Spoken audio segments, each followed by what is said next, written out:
What's going on? We are back live on YouTube and hopefully Facebook on both channels with the Free as Fuck podcast. I am LORNE MILZ. This is Marshall Holmes. We are back. It's been a little bit of we had a little bit of time off because, you know, life happens. We had holidays. We had stuff, man. We had stuff to do. Busy life. So we haven't been here, but we're back and we're excited to be here. And excited to talk about some stuff going on in the world and some stuff going on with us. So, yeah, man, how you been, man? Like, let's hear about it. Marshall said he had some life. Look, shit, you've been posting on Facebook positivity for sure. Yeah. So I want to hear about it. Let's hear about it. Trying to post some positivity. All right. So last weekend's Father's Day weekend. Right. I get contacted by an ex-girlfriend from down in Texas. Okay. Who I haven't seen in a little over a year. Okay. She calls to tell me that because it's Father's Day weekend, she felt it was appropriate to call me and let me know that my daughter is sitting on her lap. Come on. And we talked, and I will move her here to Atlanta, and we're gonna raise that baby. You got to be kidding me. I told you to get ready for some shit. We've been talking for like 3 days straight, and I'm just like, come up here. She's gonna come up here like mid-July. She's got like 3 weeks. That baby's got some problems, so she's gonna get those dealt with. So how long ago? How long ago? What was this relationship like? What was it like? It was intense, man. It was intense. How long has it been since you'd seen her? Well, I'm trying to think. I went down there. My Jeep is registered in Texas. I went down there to renew it. I have to go down there physically each year to renew it. I like having Texas tags. People think that's crazy. Just part of my life. I like having it registered in Texas. I like having Texas plates on my Jeep. I do. I don't like the Georgia tag. The Texas tag matches my Jeep. It matches my mentality. Okay. People see it. They're like, "Oh, this motherfucker's from Texas." Okay. We don't want to fuck with him. I'm with you. So I go down there every year, and last time I went down, I just called her right before I went down. I was like, "Hey, I'm coming down. I got to do some stuff. You want to hang out?" She was like, "Yeah, come by." We hung out. She didn't tell me anything. She wasn't gonna. She was like, I wasn't gonna say anything, but then, Father's Day came, and it just made me realize she's gonna go her whole life, and he might want to be involved, and he doesn't know anything about it, so I'm gonna let him know, and he can make his own decision. She didn't put my name on the birth certificate. She wasn't gonna tell me. Oh wow. She was just gonna, because I live here, she lives there. She's 1,000 miles away. Yeah. And so she was just like, I'm just going to do this on my own. But instead she, and she's badass. She's a badass girl. I mean, we would probably still be together if I'd stayed down there. The only reason we separated was because I was coming up to Atlanta. I told her I couldn't stay in Texas. I can't stay here. My son is up in Charlotte, North Carolina. Right. I need to be closer to him. So instant family, bro. Instant family. Turned into a whole new chapter. I mean, for real. It's like, I'm trying to, just process it all. Yeah. But, I've always heard such stories like this of people in life, and then the guy pushing out, being a dick and being like, well, that was your decision. Right. I would never fucking do that. That's the kind of shit my dad would. Like, my dad would get that call, and he'd be like, well, too bad. Good luck to you. I'm sorry. Right. Yeah, man, that's crazy. It does happen. It happens more often than not. I mean, more often, I'm sure, than people realize. Yeah, I think people, they get together and, they have fun for a while. They hook up, and then it doesn't work out or whatever. But she doesn't know that she's pregnant sometimes for like 2-3 months. Right. Exactly. So now it's like, oh, what do I do? Do I call them up or what's happening? Right. And some and girls, you know me. Do you think I'm the person you want to call up and say, hey, by the way, right. I was at Quick Trip and I remembered that I'm pregnant. I was getting gas and I was like, remember when you filled me up that one time? I mean, for real. Turns out there's a lot more gas in the tank than you thought. Yeah. Well, Damn. people have asked me for a long time if I ever thought I'd have another child. And I always was like, I doubt it. But, the door is open. Yeah. It's possible. I know Alex Baldwin was a father at like 60-something. Dude, who has a lot of kids right now that's old as fuck? There's Who was it? people There out was a there- guy. There's people in their 60s and 70s, men, not women, but men that still have babies. There was a podcast I was listening to. Was just, oh my god. Oh, Clint Eastwood. Clint Eastwood's son was on Joe Rogan, and they were talking about his dad. And Clint Eastwood's 90 something years old now, 92 or 93 or something. He's old. He's fucking old. He has like a 20-year-old son. He was having kids in his 70s. He has a lot of kids. And I will also say, one of my all-time, I don't necessarily agree with him politically, and some of the things I've learned about him I'm not crazy about, but one of my all-time favorite human beings on earth, just based purely on his movies that he's been in. The Okay. movies that he's been in are Pale Rider. Have you ever seen that? Holy shit. I love Pale that movie. Rider. He was in Pale Rider. He was in The Outlaw Josie Wales. And those are two of the best. And then, of course, he was in Unforgiven, which those are three of the best ones. And he was in a shitload of other. He's like in A Few Dollars More, and that whole. He was the guy that would show up when a bad guy was destroying a town and terrorizing a town. And out of nowhere, Clint Eastwood would just be the guy that shows up. Okay. And I don't know by that himself, movie, but pretty much a by walking himself- tall. No, it's all of the movies that he's in. I'm describing every movie Every that Clint he's Eastwood been movie. in. Every movie that he's been in. Basically, there's a man terrorizing the town. The people are scared. They don't know where to turn. He's just laid a beating on the most recent guy that stood up to him. And then they're all, what do we do? And riding in on his horse comes Clint Eastwood. And whether that's who he is in real life or not, it doesn't matter. That being able to see that again and again, and I'm telling you, if you don't watch any other movie in your life, again, based on my recommendation, Pale Rider. Pale Rider. It is just, I would watch it and just watch it again and just watch it again and just watch it again. And could sit there and watch it for like 2 or 3 weeks with no breaks. Just watch it. And people are like, what are you doing? I'm like, I'm watching Pale Rider. Okay. That's how much I love that. So he's had kids, you're saying. Oh yeah, no, he's got kids, and he was old. He was out. I mean, he's pumping them out in his 70s, which is crazy. He's got a lot of kids, but at some point, I think Hollywood, or just celebrities or people of that status, the one percenters, having kids at any age is very different from the regular Joe. Like your lifestyle is different. Now, not to say that they don't work hard or whatever, but The financial resources are the financial resources are very, very different, and your ability to provide for them is, I don't know that it's ever really, I would think this. I would think that your ability to provide for them is never a question. They will always have a shelter over their head. You're Clint Eastwood. No. There are probably people in Hollywood. Even most one percenters, I would say, like the Dwayne Johnsons, the Kevin Hart. I mean, these people, but they all have the same, at the core of it all. Nicolas Cage has gone broke. He has, but he's not broke anymore. He's not broke, but he's not as, and Johnny Depp has gone broke. Yeah. And is probably not hireable. Okay, define broke. Well, I'll say they're not broke compared to me. Right. My idea, I could, one engine part goes wrong in my Jeep, I'm broke. Johnny Depp can sit at home with no job. He could go to Walmart and buy a bunch of hats like the one I'm wearing. He could write his name on it and sell it on eBay for more than we make. Can he still? I think Johnny Depp's got a big following.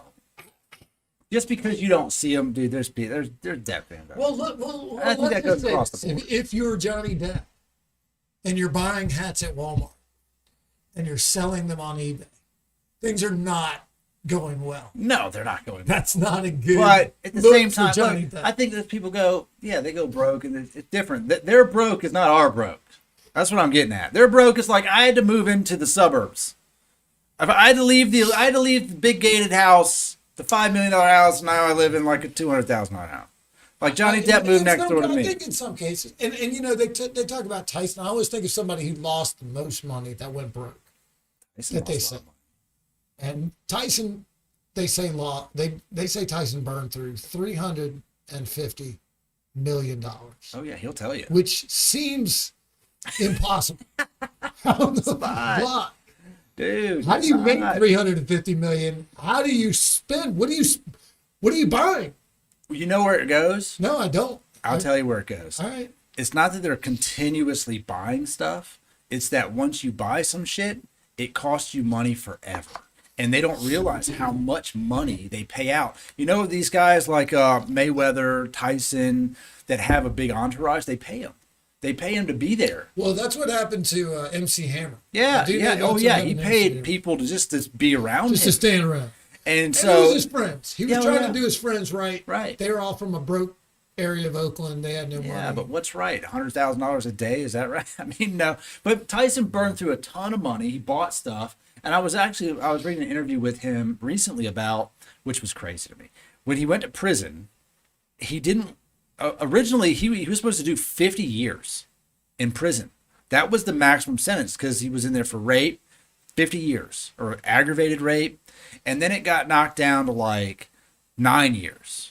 And then he went to prison, and he was a troublemaker. He's getting into trouble. He said they added a year to his sentence. I'm sure he was. Yeah, because he was he was young too. And people were fucking with him. We don't, at this point in our life, it was so long ago that we only think about Mike Tyson now. Do you remember? Do you really, when you think? Oh no, I think I you remember? I followed him very devotedly. I was a devoted fan. Right, but if I say Mike Tyson, do you think of Mike Tyson when he was 20, or do you think of Mike Tyson now? For me personally, yeah. I think of him when he was 20 because of the impact that he had on my life at the time. And I don't know his exact age, but it's roughly the same as mine. He's 50s. He's 50s, early 50s, probably. Fair enough. Without going into details, he is roughly. I can Google it. He's right. Well, I don't want to know specifically. Okay. We don't need to narrow down that. But he's 50s. Okay. And I was just so impressed with what he was doing with his life compared to what I was doing with mine at the time. I was like, man, this guy. Oh yeah. And he was, when he was in his prime, when he was at his best, he was beyond unbeatable. He was beating guys within 10 seconds of the fights starting. Again and again. Like, you're right. Not chumps. Right. These weren't guys like, he was just, because people might remember that he got to a point where he was just fighting guys to just fight, and he needed money or whatever. But when he was young, he was coming up, and they were terrified of him. When he was walking to the ring, you could see the fear in the other fighters' face. They were scared to death. And because he wanted to kill him. He went out to the middle of the ring, and he was the knockouts were so. It wasn't just that he was knocking these guys out. They were violent. They were violent knockouts where they would be like flipped over the ring, and they would like stagger around and bounce up against the ropes, and you could tell they had no control of their bodies from one punch. Oh yeah, no, it's crazy. You don't see that very often these days. No. But we'll circle back to something that is interesting with this whole Tyson thing. But I'll finish the story. He got added a year to his sentence. So then he starts, I guess, sleeping with a counselor in the prison. Right? He married her. No, he married her. But he had kids in prison. He loved prison. After being there for like a year, he loved it. He wanted to leave. He was doing great. He's like, dude, I had a relationship. I had a kid in prison. I had friends. I was running that shit. But he got a year knocked off on good behavior because he was banging the counselor. Then he left, and he didn't know what to really do. But he's like, I was supposed to be there 50 years. And he ended up doing like 6 years or something. It was significantly I think less. It was 3. Maybe 3. It was significantly less time for what he's at. And then he did. Remember Tyson got fat. You know, he got fat. He was like 240 Yeah, pounds. when he first got out, he was fighting almost right away. He fought Peter McNeely. He did. He fought Peter McNeely. Yeah, but in the 2000s, early 2000s, he got pretty heavy. He was not in shape. And then he turned around. Now he's 50 something. He's fighting like in again. crazy shape. He's also he's like invested in some marijuana company. Oh yeah, no, he got an entry level marijuana. He got a huge farm of that. He's doing great. But it was funny because his stories are wild. It's about tigers, like how he even came to own tigers is crazy. Yeah, no, everything about his life. Everything. I mean, they basically found him when he was a kid. Yeah. The fighting world discovered him. Right. And I've seen videos of when he used to fight as a what do they call that? Golden gloves or right. Or That'd be whatever. like like the amateur. He was boxing. coming up as an amateur fighter, and how emotional he used to get before his fights, even though he was gonna go out and win. Oh yeah. But he was still very concerned with letting down his trainer, the guy that had brought him and rescued him out of the life that he was in. He was headed to prison. Yeah. Because he was He's in beating a bad he was spot. beating everybody. He was saying that where he grew up. I think he was from Boston, right? If I'm not no, mistaken. he's from Or- not the Bronx. He's from York? part of Queens. Yeah. But like a really He was nasty telling a part story. of New York City. He was telling a story on either his podcast or Rogan's where you had two choices in his life, in his young life. You either go the route of the gangs or you die. Those were his only options. Right. He's like, you're either in or you're not. Right. And no one really made the other choice. When you're that young, it's the only thing you've got. You didn't make it out. Well, he was pulled out of that life by a man named Customato, Right. who was a boxing trainer who was very old at the time that he got to Tyson. I believe that he was in either his 70s or 80s when he came across Mike Tyson. And he became a father figure to Mike Tyson. Right. And then he was trained by, I can't remember the guy's name, but he's still a guy who's on ESPN all the time talking about boxing. He was Mike Tyson's trainer. And Customato was his father. He raised him like he was his father. And when he died, it was within 2 fights. Yeah, he died November 4th, 1985. Right. And when he died, that's when Mike Tyson's life. He was the only person that Mike Tyson would listen to. And after that, he wasn't going to listen to anybody. And he didn't. He just, they couldn't get him to, he didn't need to train. He could beat these guys anyway. Right. So he didn't. And then what happened when he lost to Buster Douglas, I watched that fight live. He was expected to go out there and wallop. Buster Douglas was a chump. At that point, and I don't know how we got into this. Man, we go on some crazy shit. But I love Mike Tyson so much, and I followed his life so closely that I wanted to know as much about him as I could. And he, Don King, got a hold of him. Don King got a hold of him after Customato died. Yeah. And Don King stole a lot of money from Mike Tyson. Oh yeah. And Mike Tyson ultimately got mad, but he dangled a lot of money in front of him. I can get you. He's like, I'm going to get you $100 million to fight 3 guys in a limo. And Mike Tyson was like, and then everybody else was like, no, man, you got to train. You got to do this. He's like, I'm going to give you 3 easy winnable fights. You're going to win these fights easy. You're going to make $100 million for 3 fights. And these other guys are like, no, don't listen to him, And You gotta be the champ.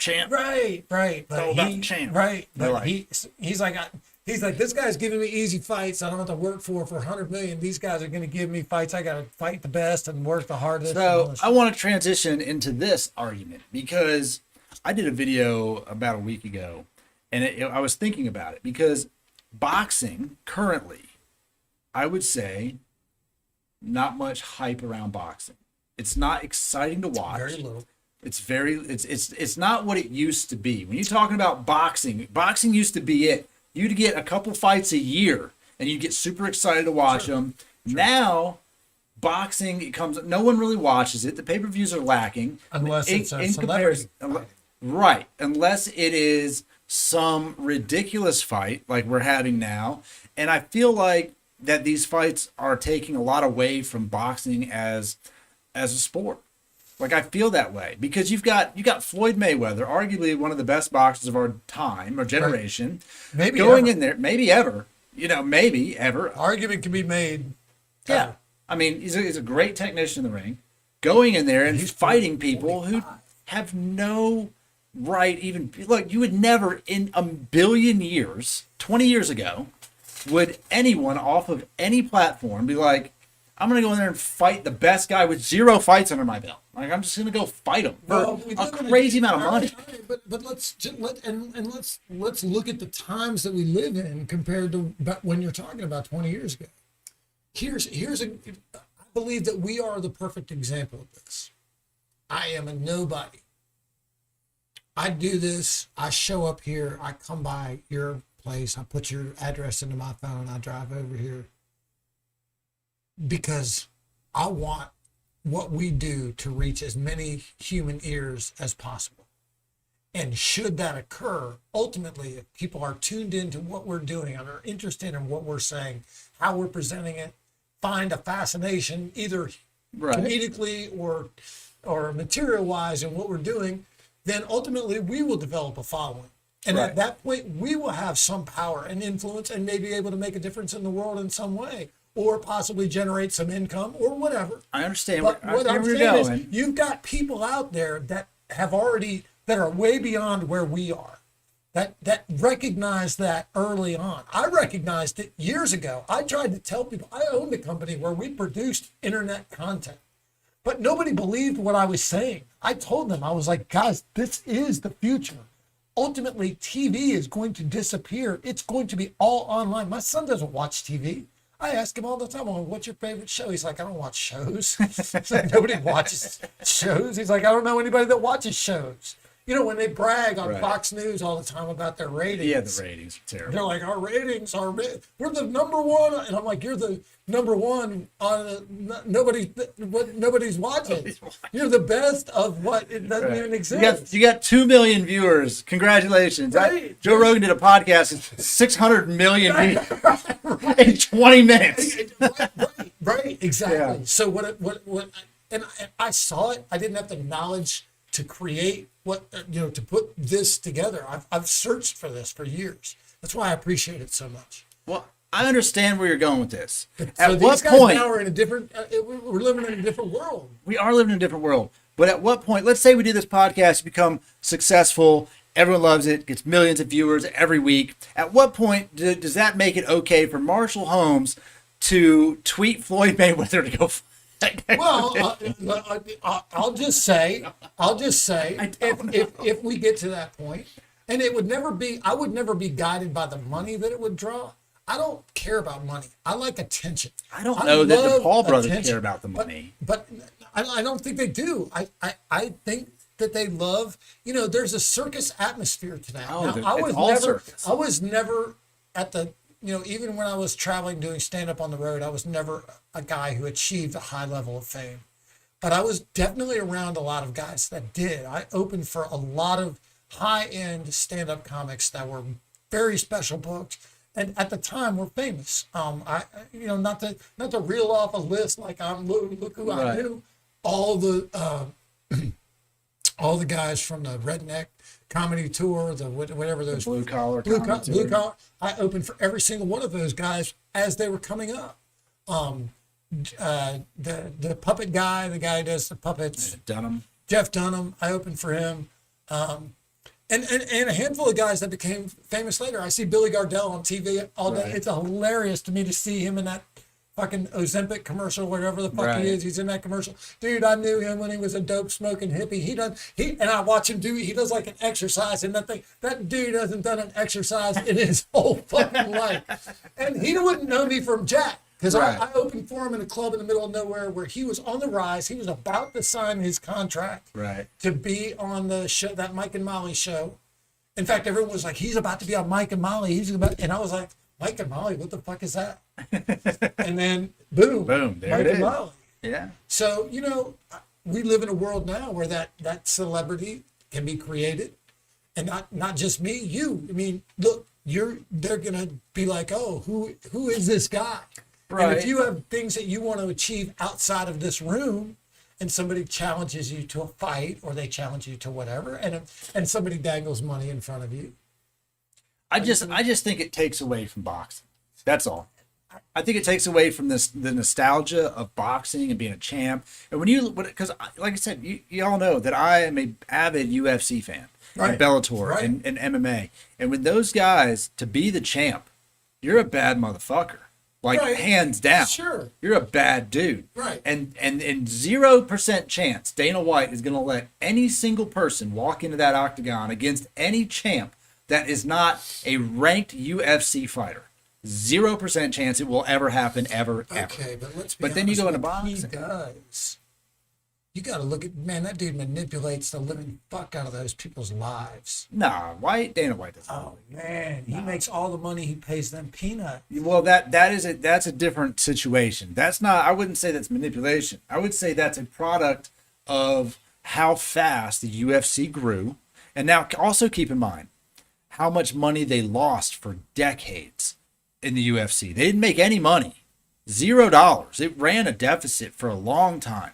And so then you get to a point now where, okay, they're putting on these events and they're making good money at the gates and all this stuff. I don't know what it costs to put on an event. I'm sure it's a fuck ton of money. And the fighters are making significantly less in comparison to boxing. Almost exclusively to boxing. Now, versus a pay-per-view, yes. But if you're you're a dude just fighting. We're talking Tyson Fury paycheck versus Francis Ngannou paycheck. $15 million difference.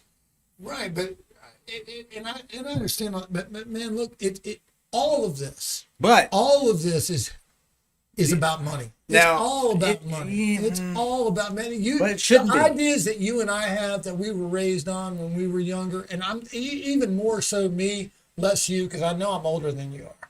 But I'm just saying, like, that stuff is gone. The aura of being the champ, the aura of working your way up. I disagree. Dude, it's all about cashing in now. I disagree. It's all about, you can see it. What do you mean? You just I bet you this. These guys, that guy Paul, whatever. Yeah, but he they're got not. the fight made with. How fighters. much did they make? A lot. They made a lot. Exactly. But they are not in the sport of boxing anymore. Floyd Mayweather is not a competitive boxer. That's where it's going, bro. Nah. That's where it's going. I bet right now, if you were to call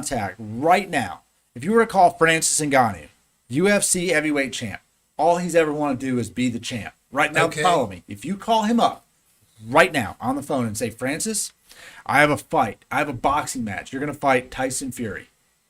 Right? He is the champ. The whatever boxing champ he is a part of. I don't follow all the WB, whatever they are. There's too many. No one does.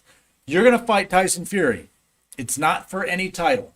It's just a boxing match. In order to do so, you can no longer fight in the UFC. You have to put down the belt and walk away, but we're going to pay you $50 million to go have an exhibition with Tyson Fury. You get no champ. You are no longer the UFC. You've been the champ. You still are the champ. You've been one, but it's not on the line. I guarantee you Francis turns it down. Okay, well, I don't know who the dude is. I don't have any doubt. Francis Ngannou has a story that you would love. I'm sure. No, look, I'm not knocking him. I don't know him. I follow sports. I follow what's going on in the world. I don't know who the dude is. I would say this. If he turns that money down, he's a fool. Nah, he's not a fool. And you know why he would turn it down? And here's why. And I don't even say this as an admirer of money. I look at Conor McGregor and what he did. Conor McGregor had no business being in a ring with Mayweather. No. Mayweather carried him and could have knocked him out in the first round at the end of the fight. I don't think he could have knocked out this big dude that he just fought. I think he did his best against that guy. Right. And it was a wake-up call for him. I think at the end of that fight, he was like, I might not want to take on guys that are 50 pounds heavier than me and 20 pounds lighter than me anymore, because one of these guys is going to pop me and fucking knock me out. Right. And I think he realized that. You could see it in his post-conference. But when he fought Conor McGregor, that was no challenge to him. He was younger.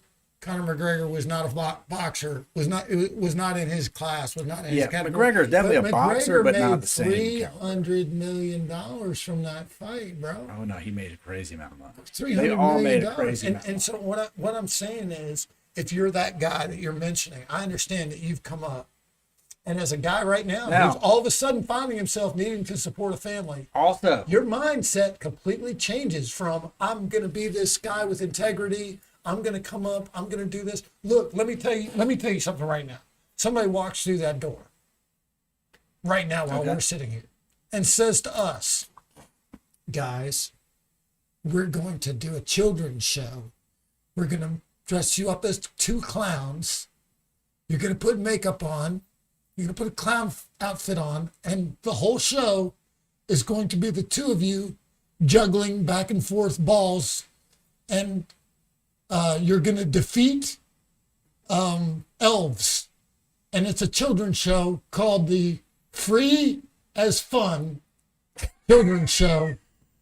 We're going to pay you $100 million to make the show.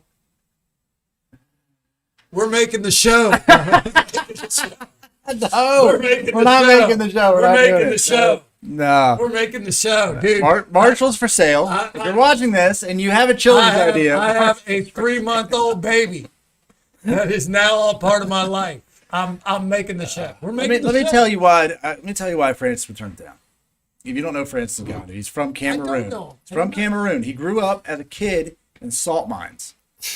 Okay, he was pretty much as close to a slave as you get in modern times. Yeah. He's not that old. He's 34 years old or 33 years old right now, right? So he saved up what little money he had, and he made it from Cameroon to France. He went there on his own. He had a bike, walked, made it there. He got a bus. Right. He had nothing. He knew nothing about anything. He saw boxing on a TV in a window of a gym. He said, I would like to learn this. Okay. Goes in there, he wants to train to be a boxer. Right. Sees Mike Tyson. He's inspired. Francis Ngannou is a big fucking motherfucker. Right. He's a scary dude. So they teach him how to box. They put him in some fights. And then he said, you know what, you'd be pretty good at MMA. He starts fighting in MMA. He makes his way somehow into the UFC after like 2 years. From the start of training, makes his way into the UFC. Demolishes people in the UFC. He's got like 2 losses. He lost to Stipe and he lost to, I think Derek Lewis beat him in a decision. What's he making a fight? Probably around $500,000 a fight right now. Okay? Now, he came from nothing. Right. He achieved UFC championship heavyweight gold. Okay. He's got the title right now. He's got the title. He is the current champ. He's defended it no times. He's beat Stipe. He's the champ. Won it. He just won it. Beat Stipe. His first defense will be in August. His next fight will make him how much? Probably around $500,000. Okay. Right. So it's not crazy money. Now, on the flip side of that, Jon Jones goes from light heavyweight to heavyweight. He gives up light heavyweight title. Says, I want to fight Francis Ngannou for the title. I want to fight Francis Ngannou. Jon Jones, arguably the GOAT, wants to beat the scariest man that you could ever face inside of that octagon. Right. Hands down. Right? So that's the fight to make. Francis says, I want to fight Jon Jones. Okay. Jon Jones says, I want to fight. I want to get paid $10 million. And Dana White says, Francis Ngannou, you're going to fight Derek Lewis. Because we're not paying Jon Jones $10 million. Because Jon Jones doesn't get paid $10 million. Because Jon Jones doesn't set the term. But Jon Jones says, well, look at what these guys make in boxing. And he goes, but we're not boxing. You want to go do that? Go do that. You want to go be a part of the circus? Go be a part of the circus. You want to be UFC heavyweight champ? You come fight for me and you fight and you get paid what you get paid. Now, is it enough money? It's probably not enough money. But when you're talking about somebody who's fighting for far more than just, I mean, look, Francis Ngannou has arguably made life-changing money for his life, for most people's lives, right? In his UFC career, he's probably netted, a few $1 million in fight purses and endorsements and everything else. It's not chump change. It's not $100 million McGregor money. But now keep in mind, when McGregor fought Mayweather, McGregor was on a decline. He was not UFC champ. He had lost 2 fights in a row. Right. He didn't have a fight. I don't know. So it's a good money grab. I don't know how he was able to put that thing together. Twitter. To be honest with you, right? That's it. What I'm saying is, look. It's impressive. This is what I'll say. You got a window, man. You got a window in your life. Sometimes people, most people who live and go through this world have no window. Right. But you have an opportunity in life. And I was very blessed when I raised my son, because my son was raised by his mother. Majority of the time he's been alive. She had money. She had a stable job. She had a place to raise him. I never had to worry about him eating. I never had to worry about him being taken care of, because she was on it all the way through. And I have a lot of regrets about that. I have a lot of regrets about the impact that I had on his life. And that has a lot to do with what's going on in my current situation. But what I'm saying is, you, as a professional athlete, whether it's boxing, whether it's the NBA, whether it's, you have a window of time where your skills are going to make you money. Right. No matter who you are. This guy came from the salt mines especially. Bro, you're one fight away from being a nobody. Oh, yeah. Somebody goes in the ring and knocks it away. Nobody's paying you $50 million for a fight. Right. Somebody walks through the door and tells you they're going to give you $50 million for a fight. It ain't about you anymore. You can't make that decision based on your pride. You know, I remember, if you ever saw the movie Pulp Fiction, the guy in the movie is talking to Bruce Willis before the big fight. Bruce Willis is about to get a payoff for taking a dive in the big fight, because they're all going to bet on the guy fighting Bruce Willis, and they're talking to him, and they're like, and the guy looks at him and he goes, there's going to come a moment, and now you're agreeing to take that dive. There's going to come a moment in that fight where you're going to want to step up, and you're going to not want to do what I'm telling you to do for all this money that I'm going to give you. And that's going to be pride fucking with you. And you can't let pride fuck with you. And that's a guy taking it out. Dude, you can go out in that boxing. You can get that $50 million. You can go out and win that fight. You're not getting $50 million to go take a dive. You're getting $50 million to go out and win. And I would say this, $50 million isn't just going to change your life. It's going to change the life of your child. It's going to change the life of your grandchild. It's going to change the life of his grandchild. It's going to affect generations of your family. They're going to be looking at you, whether they recognize you as the champ on the wall of some Hall of Fame, it doesn't fucking matter. There's going to be a kid that hasn't even been born 200 fucking years from now that's going to look up on the wall and see a picture of his grandfather and say, because of what your grandfather did, you're never going to go hungry. You're going to learn whatever you are able to learn, and you're going to achieve whatever you're capable of achieving because of the sacrifice that your grandfather made, which was, I'm going to fight this $50 million fight instead of this $500,000 fight. And that's why I'm saying, man, as much as I don't like money and I want to see it completely removed from the earth as an incentive to do anything, we live in reality. And the reality is, right now, I got a 3-month-old baby who's 3 weeks from being around me, and suddenly the $1,000 that I thought was going to carry me through the next few weeks of my life means nothing. And all of a sudden, I got to pick up every shift I can, and put as much money aside, because that baby's going to need a place to stay. That baby's going to need diapers. That baby's going to need food. That baby's going to need everything. Right. And I'm saying, you got to put that in your mind when you're coming, even if you're from the salt mines. You know, I get it, man.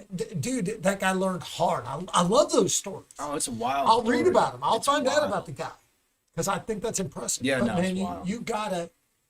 you gotta do in the world we live in. Now, if we can create a different world, if through what we do, we create a world that's better, where there's a different standard of who's successful and who's not. I'd love to see it. I would love for morality to be where our heroes come from. I would love to see that. That's fair. That's not where we are. No, it's not where we are. The worst people right now in the world we live in. I read a thing today that was like, I can't remember what, something about the people, you know, you can say, it was very racial. It was like, you can say something about white supremacists being the worst people in the world, but who's out there committing all the crimes? And the way that it was implied, the implication was that there are black people out there committing all the crimes. And it's not these white supremacists. But let me tell you something. That just depends on what you consider to be a crime. To me, I look at the people that are the most successful in this world, And I'm pretty sure those motherfuckers have committed some pretty serious ass fucking crimes that nobody has convicted them of. Because the things they're doing aren't even considered crimes. No, you're right on that. I mean, that's we've got some interesting things happening in the financial world because, you know, I follow stocks. Right. There's I love hearing about There's some interesting things happening in the financial world. I know nothing about it. I always love it when you talk about it. I it's an told the girl interesting that I game. was going, that's coming up here. I told her I was going to come learn about business from you. So I was like, look, I do know a guy who knows about business. I'm going to go talk to him tonight. It's very interesting what's happening. And I listen, I get a lot of hate on my videos about AMC stock right now, but I look at it from a different view than the people just holding it, trying to defeat the hedge funds and stuff. And it's an interesting game that we're playing because what you don't see, I'll give you the synopsis of it since you don't follow it, is the synopsis is AMC Theaters as a chain was going out of business, was going bankrupt because they couldn't open, right? They were shut down. So they were losing crazy amounts of money for the year. I would think they were already losing money. They weren't doing amazing, but you talk about they operate worldwide. So they lost a fucking ridiculous amount of money because they could not open. Right.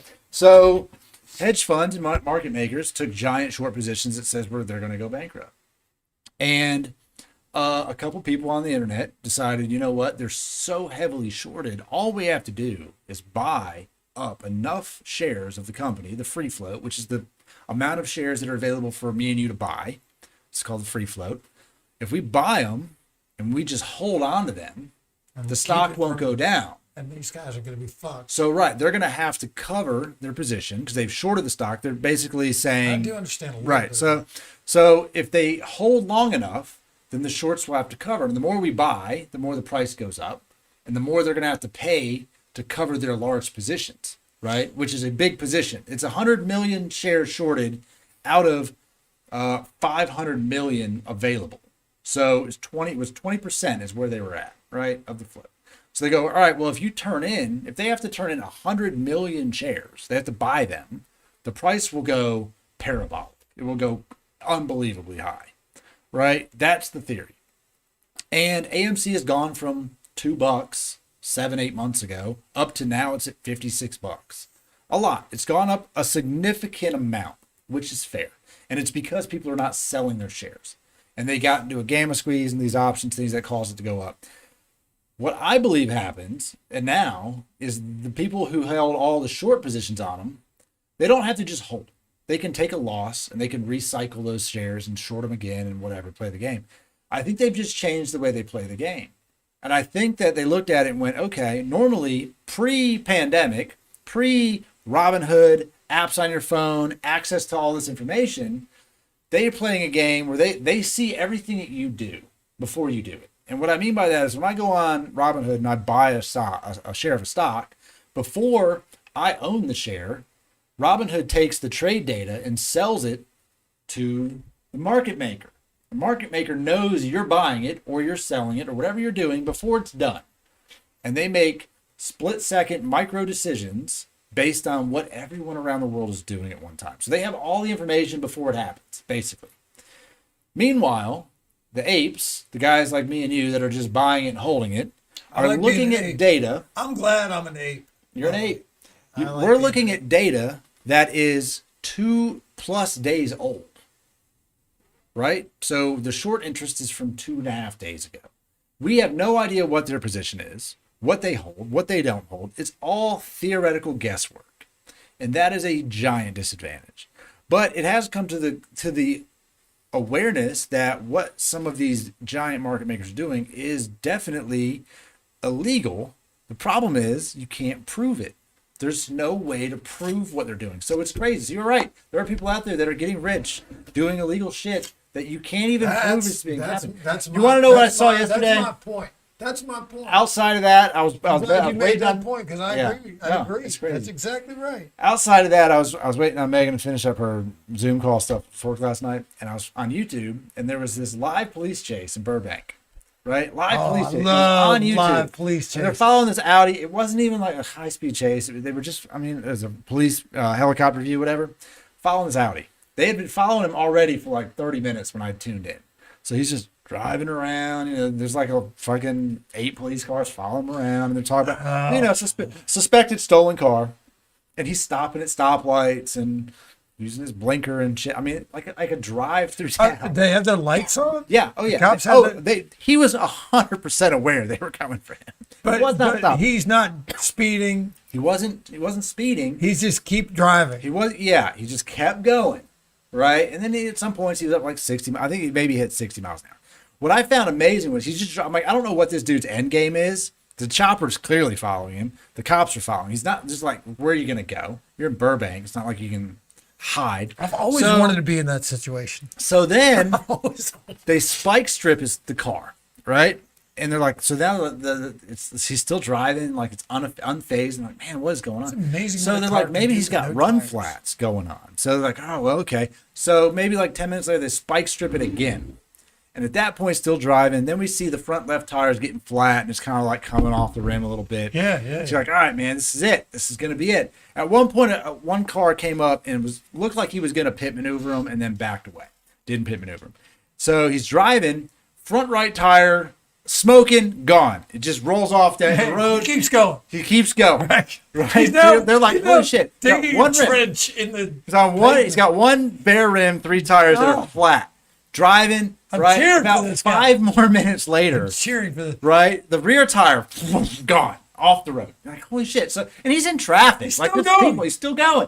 Still driving. I'm like, dude, this is amazing. That's a great advertisement for Audi, by the way. You are not lying. Whoever made these rims. Audi's like, yes. Maybe like 2 minutes later, the other rear tire goes. So now he's got 1 tire, 3 rims. I'm like, this is insane. So he makes it a little further. The front left tire finally checks out. He's on 4 rims.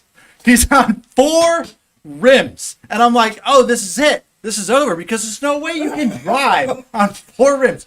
Let me fucking tell you something, Marshall. This dude was doing 60 miles an hour on 4 rims, no tires. He drove for 20 fucking minutes on 4 rims, no tires. And I'm starting to question everything I know about tires as I'm watching this. I'm like, we don't need them. We no longer need tires. It was unbelievable how far he made it. He drove for over an hour and at least 25 minutes, no tires at all. That's insane. It's insane. And he should be free based on that. Whatever the crime is that he committed, they should get him in court and the judge should be like, dude, I'm impressed. It's great. So what happened? What happened? So he made it for a while. Then at one point, he hit the brakes. He had to stop, which obviously he's not going to stop well because he has no tires. So, you know, sparks come flying out or whatever, and the car just stops in the road. And so the cops pull up, and there's like 3 cops ride. The other lane of traffic's still going. He's just on one side of the street. And he doesn't get out of the car. The cops get out of the car. So the guy who's telling us about it in the chopper, whoever's narrating it for us, is like, all right, well, so what they're going to do, you know, the cops got out, they opened the doors, they had their guns drawn. Some of them were just walking around. They don't know what's going to happen. They can't see in the car. It's all tinted up. And they're like, all right, well, the officers here, they could wait it out. You know, they could do a shift change. I'm like, shift change? How fucking long is this dude supposed to sit in this fucking car? Hey, man, this guy is committed. He is committed to not fucking pulling over. No, he wasn't. He has made he sat there in the road, and I had to look it up because I don't know how long. Experiencing his last moments of freedom in his life. Dude. So shortly after 9 p.m., they boxed him in. So I was watching that. So he was there for a while. It said that they fired non-lethal projectiles through the back window, and eventually the guy just got out of the car. One guy was in the car by himself? Yeah, one guy was in the car. Wow. There was a guy that pulled up. He stopped. And you know, if there's a dude in the car, he's like, man, motherfucker, pull over, man. Oh, dude. What the fuck? So there was a guy. There was a guy. Pull over. He was at a stoplight, and there was a guy on the side, like at a little bodega or something. He walks up with his cell phone, and he's filming him in the window. and in the window, standing in front of him and just filming him with his phone. And then he walks off and they're like, oh no, they're going to detain that guy for interfering with a police investigation. They arrested that guy. I'm like, you arrested the guy who walked up and filmed. You haven't even caught the guy in the car. So that's what I mean, the difference between who is a criminal and who is not a criminal. Yeah. I mean, you know, Crazy. I think about that kind of shit more than anything else that I think about in my life. When people use statistics to show me crime and who is committing these crimes and what is happening, I think sometimes I'm like, bro, you don't know the circumstances at all. Because let me explain you something. You walk down the sidewalk, you look up at an office that looks like the most respectable building in town. The motherfuckers in the top of that fucking building are committing crimes that you and I can't even imagine. Man, not all of them. They're murdering people from up there. Jesus They're Christ. murdering people. There's You're people out there. There's people on the other side of the world You're crazy. digging up minerals that are like 12-year-old kids that are being beaten and it's so that we can have soap or whatever the fuck. Soap. I'm just saying, like, Pick it's, soap. man, look, Of all things. it's what is happening in this world. I'll bring this to the next point that I wanted to make. This is going to transition great into the thing that I told you to remind me of to play for you so we could get a reaction of. Well, all right. Well, we'll get to that. Give me this topic, and then when we let me get a beer. Hold on one second. All right. Go You've ahead. got your drink. Hold on. Yeah. Hold the phone. Sure. Do I need to speak while you're going, or are we on a pause?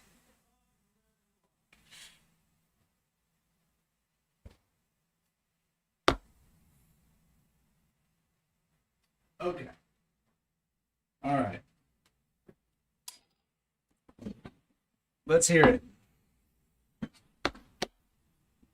There's some kind of report that's about to come out UFOs. that we're being observed UFOs. by people from other planets. Definitely. I saw one. Okay. Well, okay. Last week. I'll tell you about it. Well, all right, fine. Well, great. Look, if we are, which is fine, we might be. We don't know. We don't know. The only truth I know is that you're sitting there and I'm sitting here. Okay. So, if we are being observed, we are being.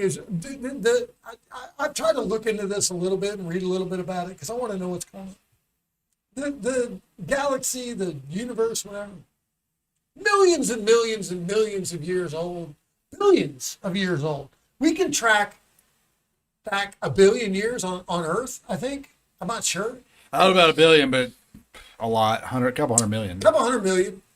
Somehow. And they can track back, through these microscopes. They can, or telescopes or whatever. They can track light Right. and the way. I was watching a documentary on that. Yeah. Black So holes. they can follow, and so to think that out of all of that expanse, that we're the only people out there is the dumbest thing you could imagine. Now, what I'm saying is, if they are these advanced vehicles that these people, these other civilizations have brought to our Earth to observe us, Okay. which would make sense for them to want to do, they've got to be saying to themselves, these are the pettiest, sorriest fucking living creatures on the face of the earth. We are caught up in bullshit, bro, while there's some serious. Think of what we're capable of as a society, and that we've chosen to live the way that we do. And the reason that we have is because we're listening to the people who are completely guided by what can I do for myself versus what can we do together. And that's the difference right now. And I really feel like we're capable of so much as human beings. Yeah. We're arguing about whether or not $7.25 should be a fucking minimum wage or not. Meanwhile, we could eliminate jobs. None of us would have to work. We could create a world where everything was automated and we just enjoyed ourselves. But there's some people out there that are mad about that. There's some people, I see people go online, they're like, you can't pay a burger flipper $15 an hour. What do you think? I'm like, dude, what do you care? Dude, let me tell you, there is a, I don't think I saved it on TikTok, but there was a response. The guy, it was a restaurant, and the guy comes back to this, the guy who owned the place, and he goes, hey, he said it's too expensive. The food's too expensive. So he said, okay. And he went and he got a little to-go tray, and he put this thing in it, and he put this thing in it, and he put this thing in it. And he put like 4 ingredients in there, and he put the cap on it, and he said, here, go tell him to make it at home. I mean, that's the reality of it. Right.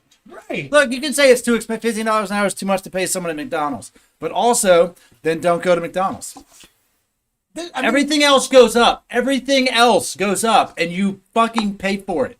If you need gas, and gas is $17 a gallon, I can assure you, you're going to buy it. I can assure you that the kid making $15 an hour ain't what's going to cause the burger to go up. It ain't the $15 an hour kid. It's the $200 million an hour executive that's fucking making the money off the place. No, Your yeah, anger is directed in the wrong fucking place, and that's what they want. The people that are in charge, they want us fighting over. Isn't shit. it crazy?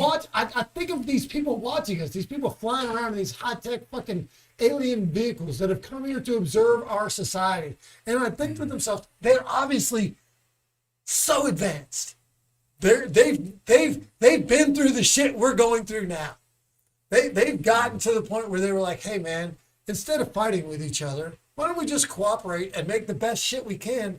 Then we can fly vehicles to other planets and watch what they're like. They already know that we exist. They're not shocked by a fucking video of a dot flying around in the world. They're not freaked out by that. They are the dot flying around in the world. Yeah.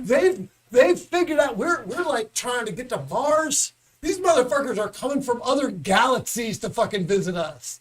These dudes ain't flying from fucking Pluto.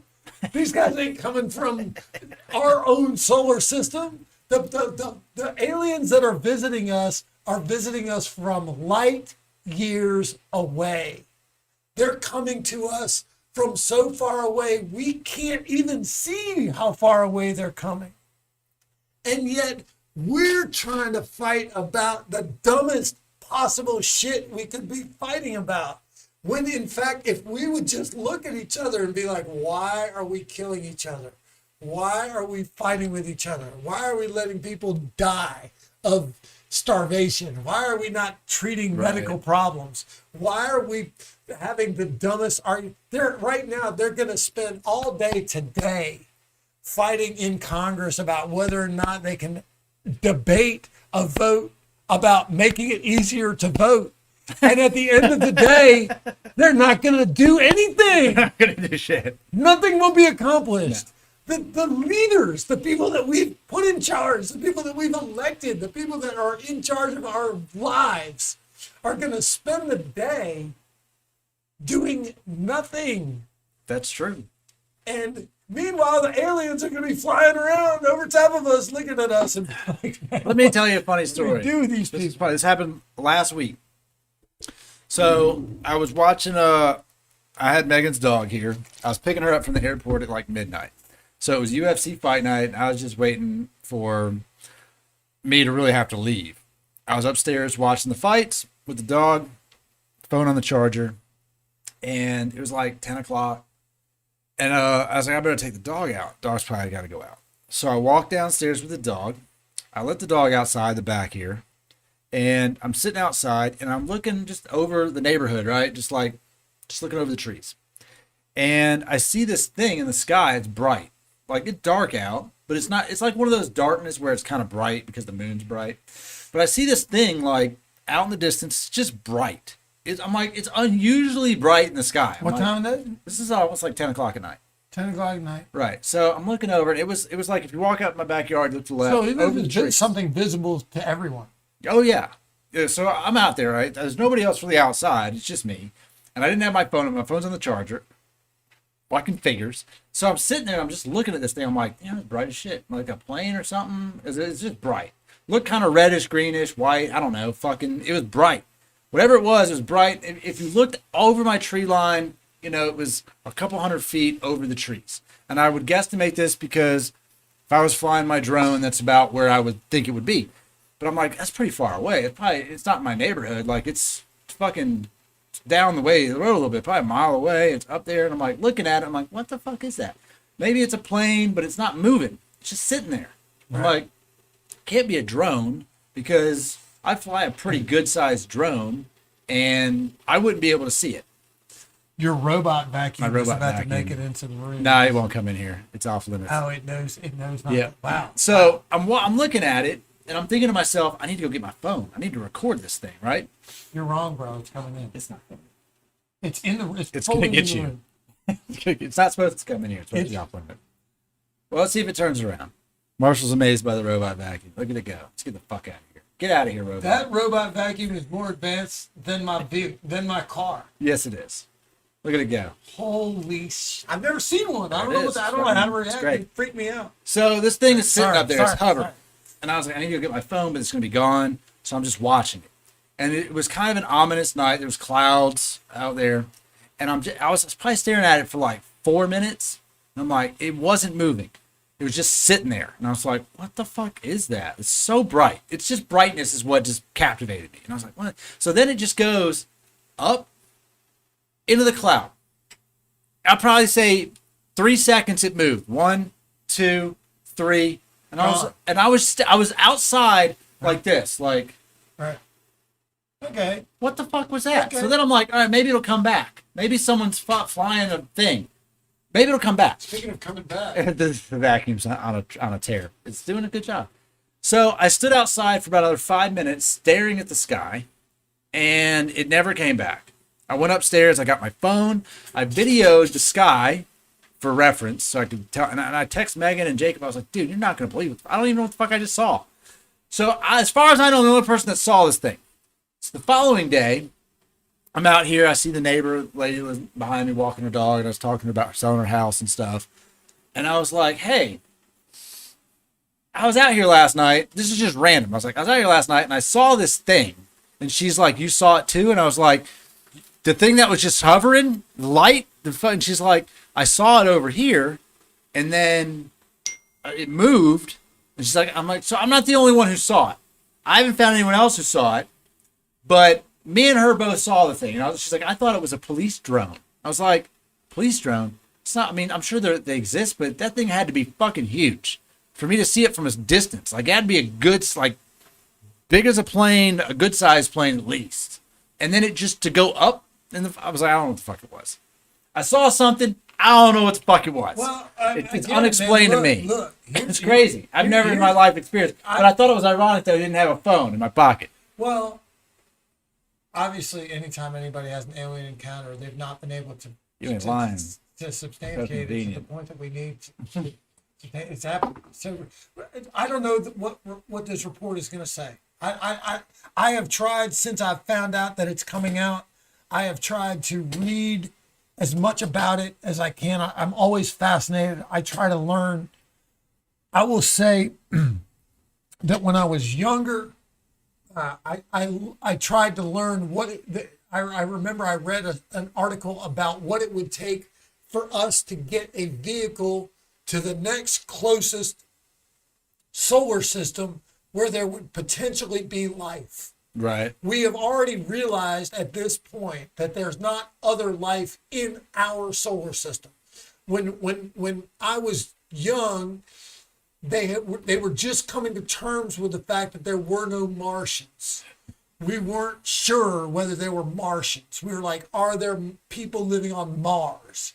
And at this point, we now know there's nobody living on Mars. And if there's nobody living on Mars, there's nobody living on any of the other planets on our solar system. Even if there might be some plants, there's not advanced life. There's nobody else. You know what wouldn't surprise me about this? Are you trying to tell me that the UFOs are coming I don't know where they're from coming from. Pluto or Saturn or Jupiter? I have no idea. I don't But see it. I don't know. What I do know is that we have a rover on Mars, 2 rovers on Mars. Well, if you count China, it's 3 rovers on Mars. And if you were to drop a rover on Earth, think of how much Earth you have not seen. I mean, we've got pictures. They I have know, pictures but of you have- Mars from a good bit But you away. have conditions that have to exist. No, I get in that. order for- You have conditions to our knowledge that have to exist. Now, the argument with alien I life. made that argument. I agree with that. I Yeah, agree with the that. I agree argument with that. I alien understand life that. is also. They get adapted to withstand different. Think about this: an alien could just be a person from farther in the future. Look, if I sent you back to 1200 AD, just as you are, You you'd could be an send me alien. back to 1970 and they think I'm a fucking alien. Nah, You can send me back to tomorrow, dude. I walk in places now where people think I'm a fucking alien. People are like, dude, the mullet is done. I'm like, no, I'm sporting it to the bitter end. Yeah, well, you know, But no, I agree. I understand it what could you're be. saying. Yeah, it could be just. It could just be a future you. Well, is it space? Is it time travel that's happening? I don't think that's what's happening with these vehicles in the sky. Outside of our realm. This is my belief based on what I've studied. And my knowledge is very limited, but I do read up on it. I have read up on it a little bit. The movement through space requires a level of propulsion that we have not achieved scientifically on Earth. Right. In order for us to go from one solar system to another, we've just recently acquired the level of propulsion to get to Mars. Mars in terms of the universe is very close to us. And to elaborate on that, we're still using an archaic way of getting there. Well, and we have to burn fuel to propel something to create thrust. Whereas if you follow like the Bob Lazar, the whole UFO thing, which is what Bob Lazar says is that these crafts basically bend gravity. Okay, because clearly their ability, and that's right. the point. Their ability to maneuver is not based on thrust. They have come up with a technology, whoever they are, and they're not of this earth. We're not talking about military developments from other countries. It's beyond that. That's what mystifies our military about. If our military, look, the best minds that we have are out there trying to advance our country. In NASA, they recruit these guys. They will find, look, if you're that smart, they're going to find your ass. The Army, the Navy, the Air Force, the Space Force, the NASA, if you're blowing up fucking intelligence competitions and building robots and shit, and they're out there looking at you. They're gonna find your ass. They're gonna and these minds that you and I can't even conceive of how smart they are working on this shit. These vehicles that are moving around are beyond any level of advancement that we currently have. We don't have it. These aliens that have been around for millions of years longer than we have been, that are far more advanced than we are, have figured out a way to come from their solar system to ours, and not only come, but just hover around us and look at us. They don't have to clumsily land some rover that's crashing into mountains and driving all over the place, and they're not sitting there watching a camera on a moon buggy bounce up and down, and a guy like planting a flag. These are guys that are like, oh yeah, they sent another thing to Earth. They're watching those Earthlings again. Those motherfuckers are dumb. They're like, we have a battery this big that can fuel our entire planet. And they're arguing about windmills. They're arguing about coal mining. Can you believe they're that fucking dumb? And that's where we are. And if we're going to get beyond that, man, we need to get our fucking shit together, man. Yeah. If we're looking at that, now this report is going to come out, and I would imagine that the only thing that it's really going to let us know is we don't know shit. Right. All it's really going to say is we've seen some shit that we can't explain. We don't know what it is. We don't fucking know. We don't know nothing. And that's and I've seen this my whole life. These big things, Right. these big moments, they're going to come out. They're like, oh, we're going to. I remember there was a big video that was going to come out of an alien. What do they call that when they check out a dead person? Autopsy. I remember the autopsy. Alien autopsy video. On Fox. They had and then they figured it was just a doll. Right. Yeah. They're like, this isn't really an alien autopsy. Look, do these people exist? I think they do. There's no doubt that there's other people, there's other intelligent life in this. If you don't believe that, then you are the same guy that thought that that Christopher Columbus was going to sail off the edge of the earth. And there's some people now that still believe that. Dude, there's a lot of things in history that I can't wrap my head around. Like, I can't wrap my head around building a pyramid. I can't wrap my head around building. You know, there are giant cities in the Amazon that are overgrown that have been there, like giant, like where they would project hundreds of thousands of people live, and they're just so overgrown we can't even fucking see them. That's crazy. I can't fathom that. And what was else? I was going somewhere else with this. I couldn't fathom getting on a boat in Christopher Columbus time, like 1700s, 1600s, 1500s, and just charting a map.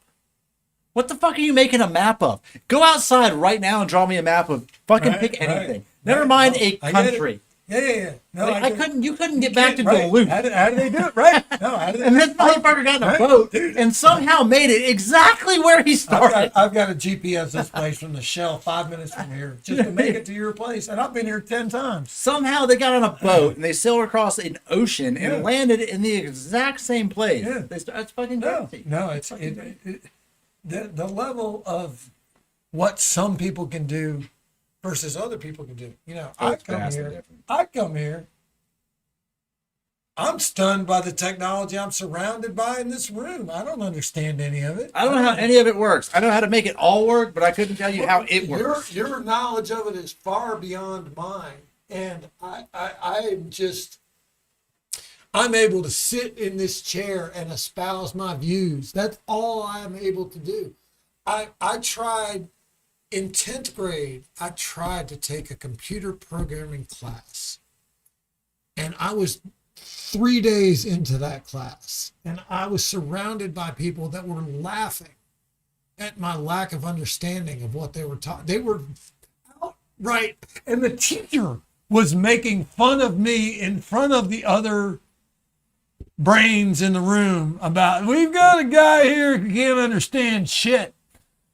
It was basically mocking me. And I went to my advisor. I was like, I can't stay in that class. They're making fun of me. Oh, they're not making fun of you. You're just I'm not paranoid. They're making fun of me. I got to get out. And I stayed away from any computer class for the rest of my life. I didn't want to be anywhere near them. I don't think I've ever personally owned a computer in my life. And I definitely don't know how to use one. I was at the Jeep replacement. I'm about to get a new bumper on my Jeep. Okay. I went to the Jeep store to get it. I walked up to the guy. They've got everything on the wall, but somebody at a Jeep store once told me, they're like, dude, you don't need to just look at what we have on the wall. You need to look at our inventory on our computer. So I walked up to the dude. He's sitting behind the thing. I was like, hey, man, I need to get a bumper on my Jeep. I was like, what are my options? He pulls up. He's like, oh, I'll start you off. Well, let's look at the top one. And he flips the thing at me, and I was like, I don't really like that one. So like, all right, I'll look at it. And I was like, because my Jeep's old. They usually show me these high-tech fucking parts. I was like, I ain't putting that on the front of my Jeep. It'll look ridiculous. It's like a spaceship bumper on a 20-year-old Jeep. I was like, I need something that's going to look like it belongs on a 20-year-old Jeep. So we get to the third option. And at that point, he turns to me and he goes, you know, you could be looking at these yourself. You don't need to be looking. You don't need to come here and bother me. He was basically like, you don't need to come here and bother me to keep pulling these things up. And I was like, hey, man, I'm really sorry. That's funny. I don't know anything about technology. You think I could look these up myself? I couldn't. I'll just buy this one. which is what I did. Great. I just bought the one that was, I was like, all right, I'll get this one because it looks like it would belong on my Jeep. So in 2 weeks, I had to buy it. I paid for it. I paid for it already. In 2 weeks, I'll go to the Jeep store and I'll just get the whatever. And I honestly don't even remember what it looks like. I barely looked at it. He made it clear at that point that he didn't want to show me any more. I bought what he said. I hope it looks okay. But I don't understand this level of. There's so much that we don't I couldn't understand. set It's this crazy. up. Dude, I was watching this documentary on black holes, how they film black hole. They get a picture of it, and like all the telescopes around the world had to point at the exact same place in space at the same time and take a photo that they then put into a supercomputer that stitches it all together to get some blurry thing of a black hole. And I'm like, who came up with all this bullshit? Like, Right. this is insane. This is absolutely crazy. But I don't know, man. We're outside our realm. Most of us are outside our realm now versus anything else. I mean, we just don't. We don't know how does that thing fucking work. I don't fucking know. Right. How does this thing work? I have no. If I had to build one of these, You I'd never know, fucking though, know. you're able I know. I to plug it set in. up. I plug that shit in. I get a picture. And if it doesn't work, you fucking push the buttons, and it's, I don't know how it fucking works, man. Look, we don't know. We're monkeys. We're monkeys. That's what Joe Rogan said. He goes, hey, he's got a bit. All right, I'm gonna send you out into the woods with a hammer and a chisel. How long until I got Wi-Fi? How long? That's what you started with. How long, Marshall, until I have Wi-Fi? Never. Never, because we I'm don't not- fucking I'm know. Well, but also, you know, and just to defend my level of intelligence, I'm not interested in Wi-Fi. You know what I would build? I would try to build a guitar, or I would try to build a set of drums, or I would try to build a place where people could sit and be comfortable. You know, that's Very attainable. All these things are that's- super attainable. that's not my, you know, a Wi-Fi is not in my thought process. I like when people are enjoying themselves. I like when people are having fun. Look, that's why I go and, you know, I had a moment last week that I was open. And when I get a free moment in my life, I like to go on the stage and try to make people laugh and cheer. And I don't get a lot of those moments. I've had so few of them in the last year and a half. Right. Just a tiny. I used to get a couple a week, and I was so addicted to it. I thought that would last forever. I was like, and I was even cool with it, man. Look, I used to just do open mics and people would be like, well, what are you trying to do? And I'd be like, I'm trying to do the Thursday night open mic at such and such. I don't think beyond that. And then all of that got taken away. So my life is much simpler. If you ask me now, honestly, what am I trying to do? What am I really thinking? I want to do two things in my life. I've made a commitment to my son. Then I'm going to make sure he gets $1,000 a month for the rest of his life from me. I'm going to bring that to him starting in August. I made a commitment to the mother of my daughter that she's going to come here and for the rest of her life, she's going to get whatever she wants. She wants to go out to eat. We're going to go out to eat. She wants ballet lessons. We're going to go get her ballet lessons. But we're not just going to get her ballet lessons. We're going to get her the best ballet suit that she could show up at ballet lessons in. And she's going to walk in and get great ballet lessons. We're not going to find the place where we can barely afford ballet instructions where they're not really going to teach them ballet. They're just going to teach them bullshit. I remember I went to a ballet recital a couple times for my niece. And it was just a bunch of people with video camera, just a bunch of monkeys watching girls do synchronized movements, and they really didn't even want them to do well. Their enjoyment would be always the one girl who couldn't or wouldn't do what she was supposed to do and was like doing her own shit on stage in front of everybody. And that was what stirred the crowd. And I was like, man, these girls aren't learning ballet.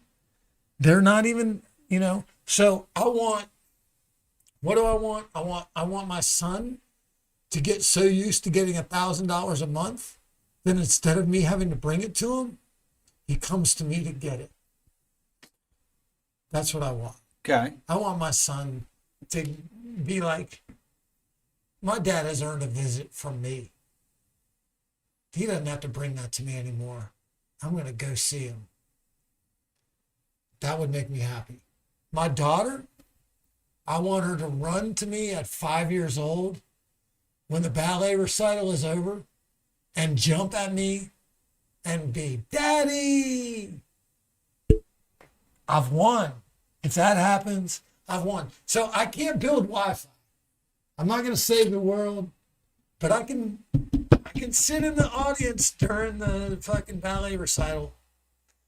I can go out on a Tuesday night, late night at the Lyric Junction, whatever the fucking name of that place is. I think it's Limerick Junction. Limerick Junction. Yeah. Are you still doing? Are you doing any of them? I haven't been. I haven't looked at the calendar and checked them out. But hopefully they're back and I can get down there and do something. I want to. Do you want to? I do. Are you still? I miss doing it. I do miss doing it, man. It's so much fun. I miss the people. I miss watching people bomb. I miss watching people crush it. I miss just good jokes, man.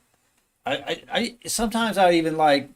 I would go to Nima's open mics, and he would usually do like the same set opener, but it was always funny. Like, and sometimes he would change it and work on it. And I was like, I just enjoyed people's jokes. It's a great atmosphere. And it is. It's a great atmosphere. It is. It's something about it. It's hard to there's be. There's an energy to it that you can't compare to anything else, because can't. everyone in there, you have such a wide variety of aspiring people that they have so many different goals. There are some people that they're there for the very first time. First, maybe last. First, maybe last. And they have this vision in their mind that if they go up there and they say something funny enough, that moment is going to change their whole life. Yeah, they believe it.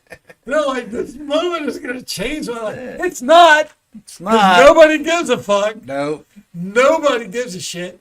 And you have people that are like, I want to try this out. I've been working. You know, you have people that are really serious about open mics. And then you have motherfuckers like me that are just like, hey, man, I'm going to drink some beers. I'm going to listen to y'all. And I'm going to do my minute when I get it. I'm going to get a light quick. I already know. You know, they're going to make, they might even, before I go up, make the announcement. Please make sure you obey the light. Right. When I did go up, a guy literally came from the back of the room. I got a packed room. I don't remember what night it was last week, but I got a packed room. I got up there. I don't use the mic. They weren't used to that. They weren't prepared for that. It was a group of people that didn't know that that's what I do. Right. I don't do it for a spectacle. I do it because out of respect for the crowd. Because if I put a mic up on my face when I do what I do, it's going to blow the room out. Right. So I don't want to do that. I want them to hear me at a volume that's compared to whatever. And for me, no microphone is the volume that everybody else uses with the microphone. Even at my job the other day, my boss was like, "Why are you yelling at me?" I was like, "I'm not yelling. This is my voice." And so this is my inside voice. Right. Why? Why are you mad? But I was watching people with there was no light. Nobody was being given a light. There wasn't but 5 of us. There was like 2 or 3 hours to fill in front of a packed room. There were people going up again and again. They were pointing the same people over and over again. So I finally, when they gave me my shot, I was like, well, I can just stay up here. I'm not going to stay long. I'm definitely not going to overstay my welcome. Right. I'm going to leave when it's appropriate. I wasn't more than 3 minutes into what I was doing. I have a pretty good clock in my mind at this point. I've been doing it for 15 fucking years. I know how long, and I did something solid. I did something proven. I wasn't experimenting. So I know how long it is. And I wasn't 2.5, 3 minutes into it before the dude came running from the back of the room with his phone over his head, waving it at me and got like that far away from that far away to that far away, and I was like, thank you, God bless America, fuck you, good night. You know, I couldn't believe it. I was like, and I don't even you know, some people would be like, go up to the dude and be like, what was that about? What are you doing? Right. I was like, you know, I just won't come back, man. You don't want me here. You don't want me to come up here. The crowd was going nuts, and I say that without. I don't give a fuck. I don't give a fuck if I tank. I don't give a fuck if I do good. I don't give a shit. I go up every time. You've seen me enough in open mics. The only reason I'm here is because you've seen me at open mics. Right. And I don't give a fuck. I don't care. I'm going to do what I want to do. And it just, man, goddamn, man, we're fucking all in this shit at the same, man.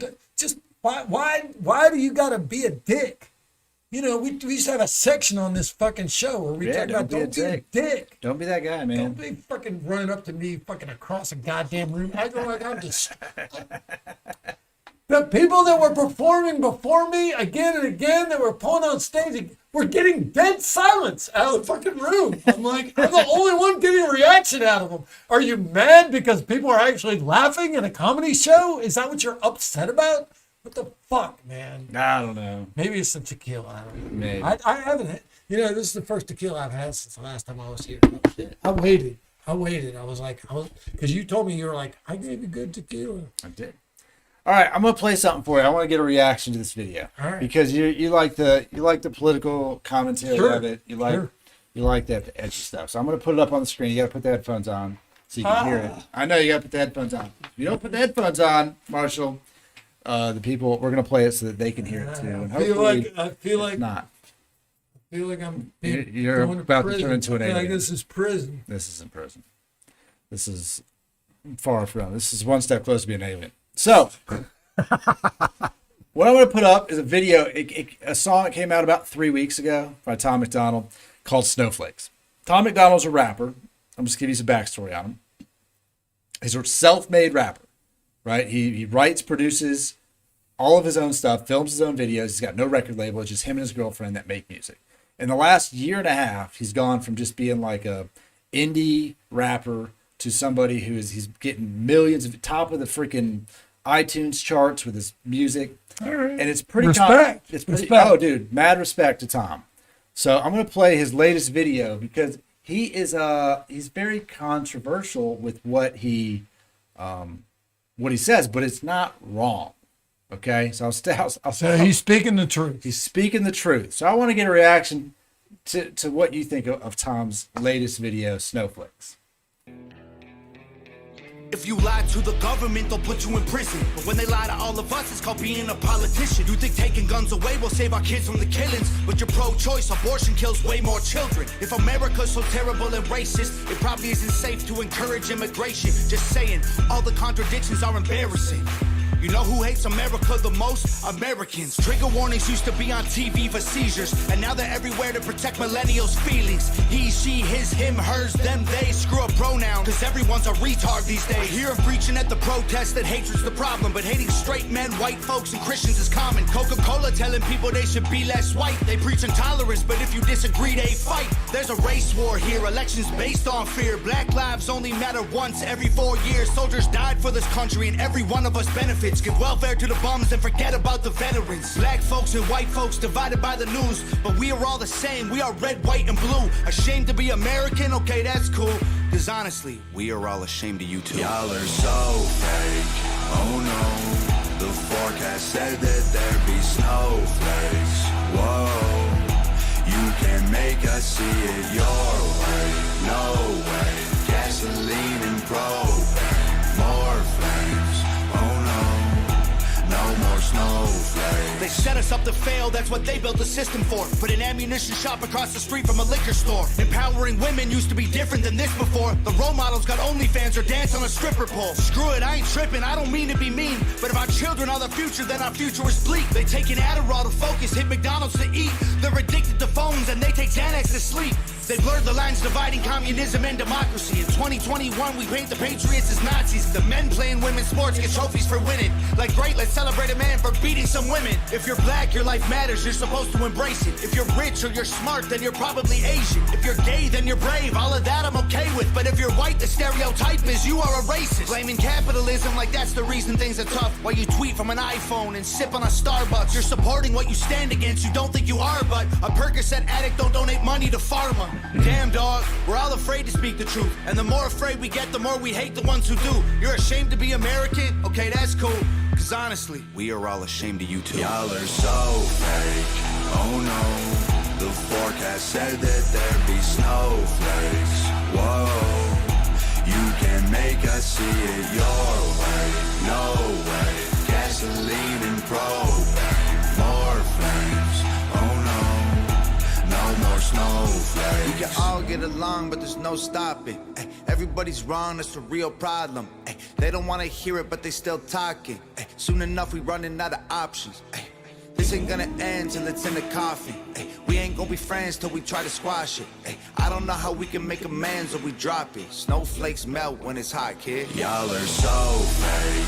Oh no, the forecast said that there'd be snowflakes. Whoa. You can make us see it your way. No way, gasoline and propane, more flames. Oh no, no more snowflakes.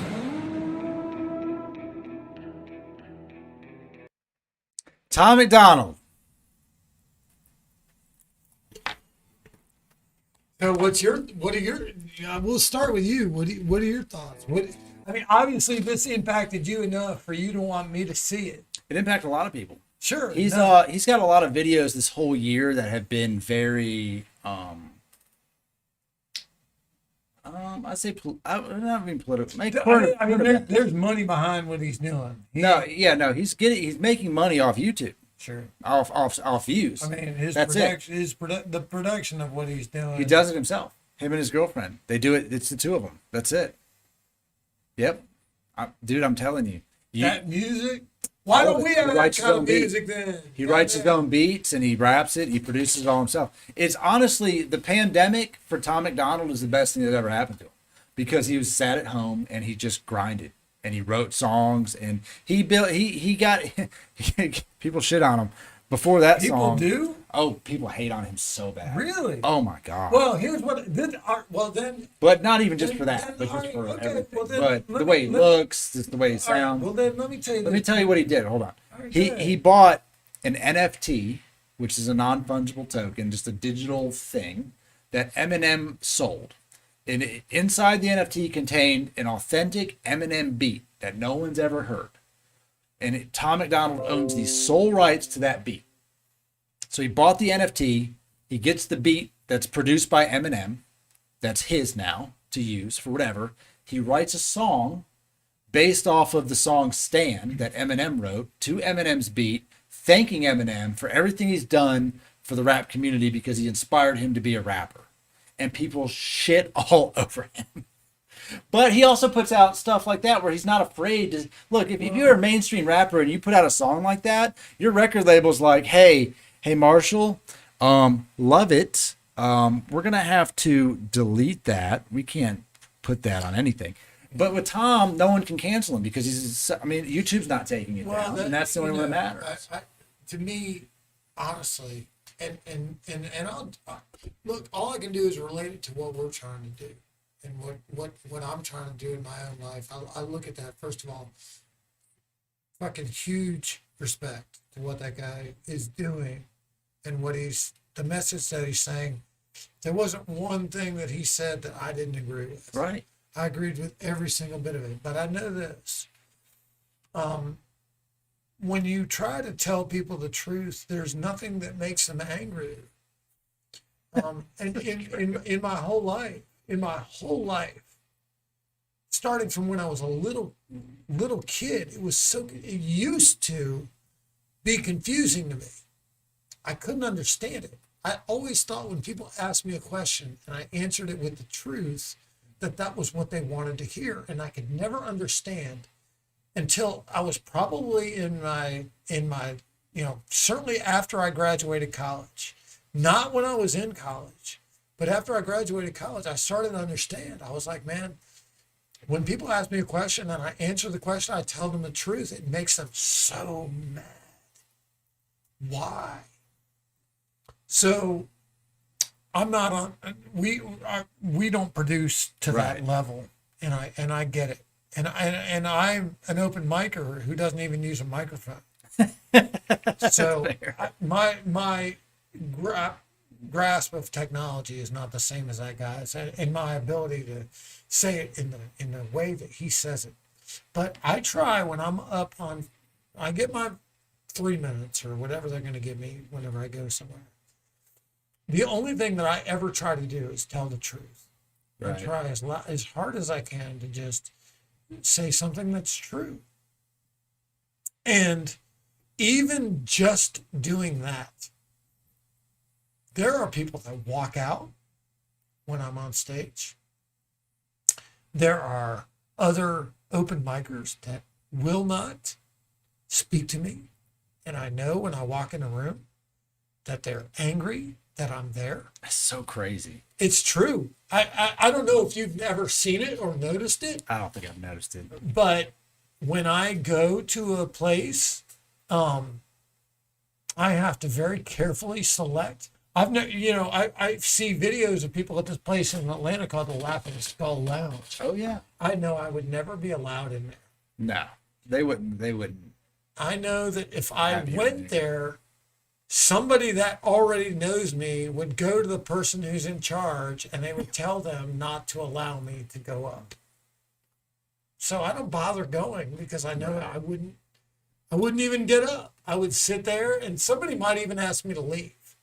Which is ironic because I've been to several shows there, and I wouldn't say that any of the comedians are edgy, but some of them are raunchy as fuck, which is it's no better. I go to an open mic and I'm astounded by how many guys are talking about jerking off and porn, and I'm just like, they're talking about porn and jerking off, and I'm talking about trying to make the world a better place, and people are mad at me, and they're happy about what they're saying. And look, this again, all I can do is what that guy's doing.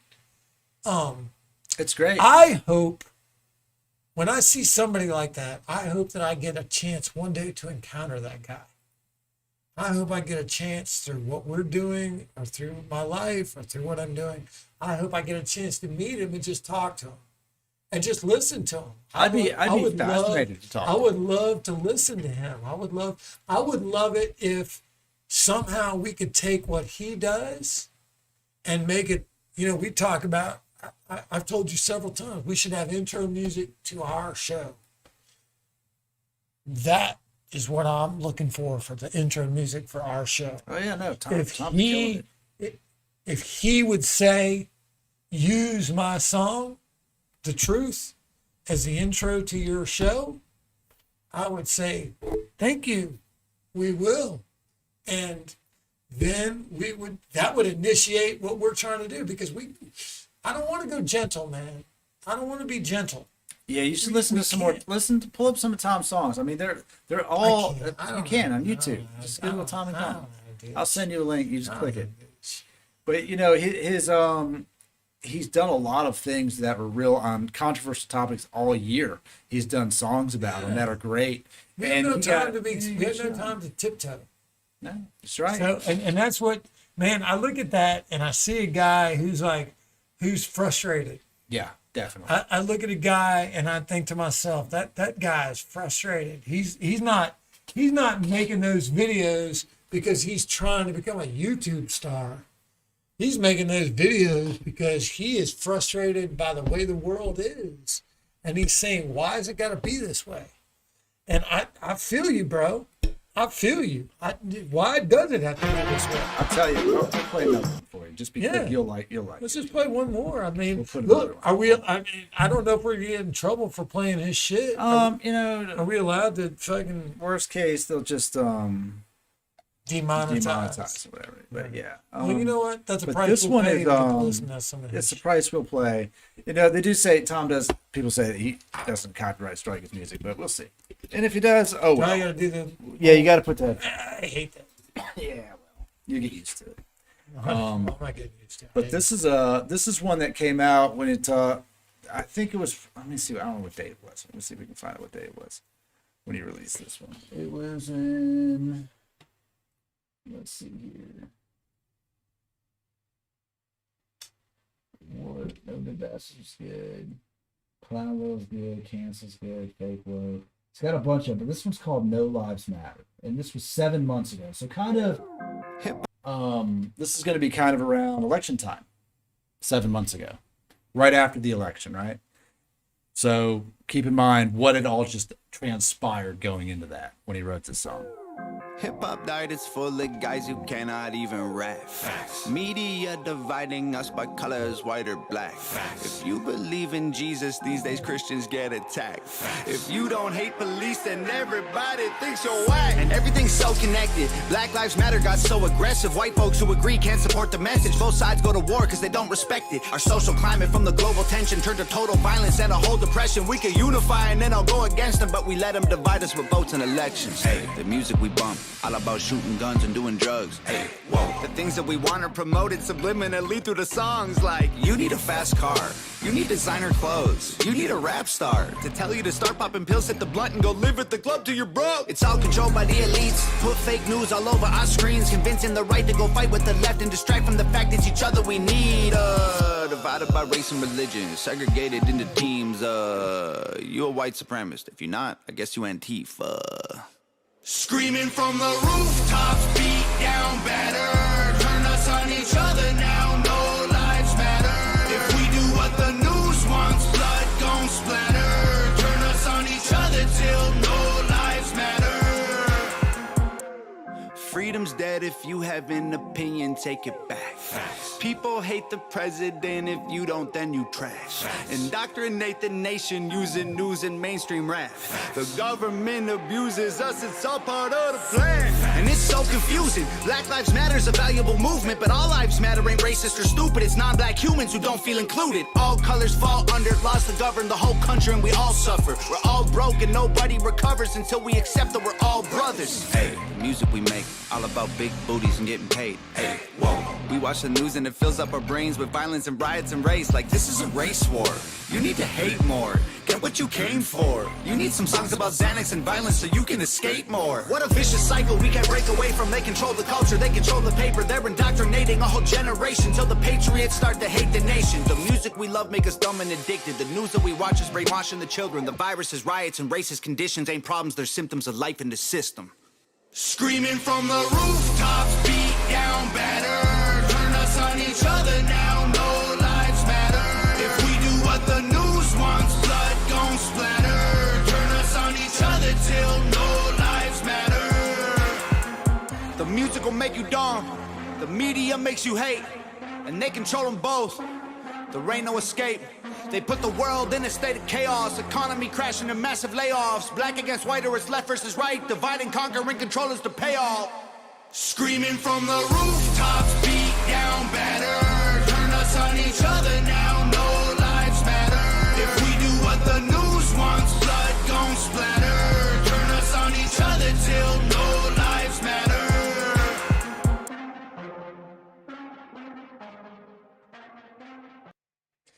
Films it in the living room. Filmed the whole video in his living room. But, that was right about the time where, right after the election. So that's everything that happened.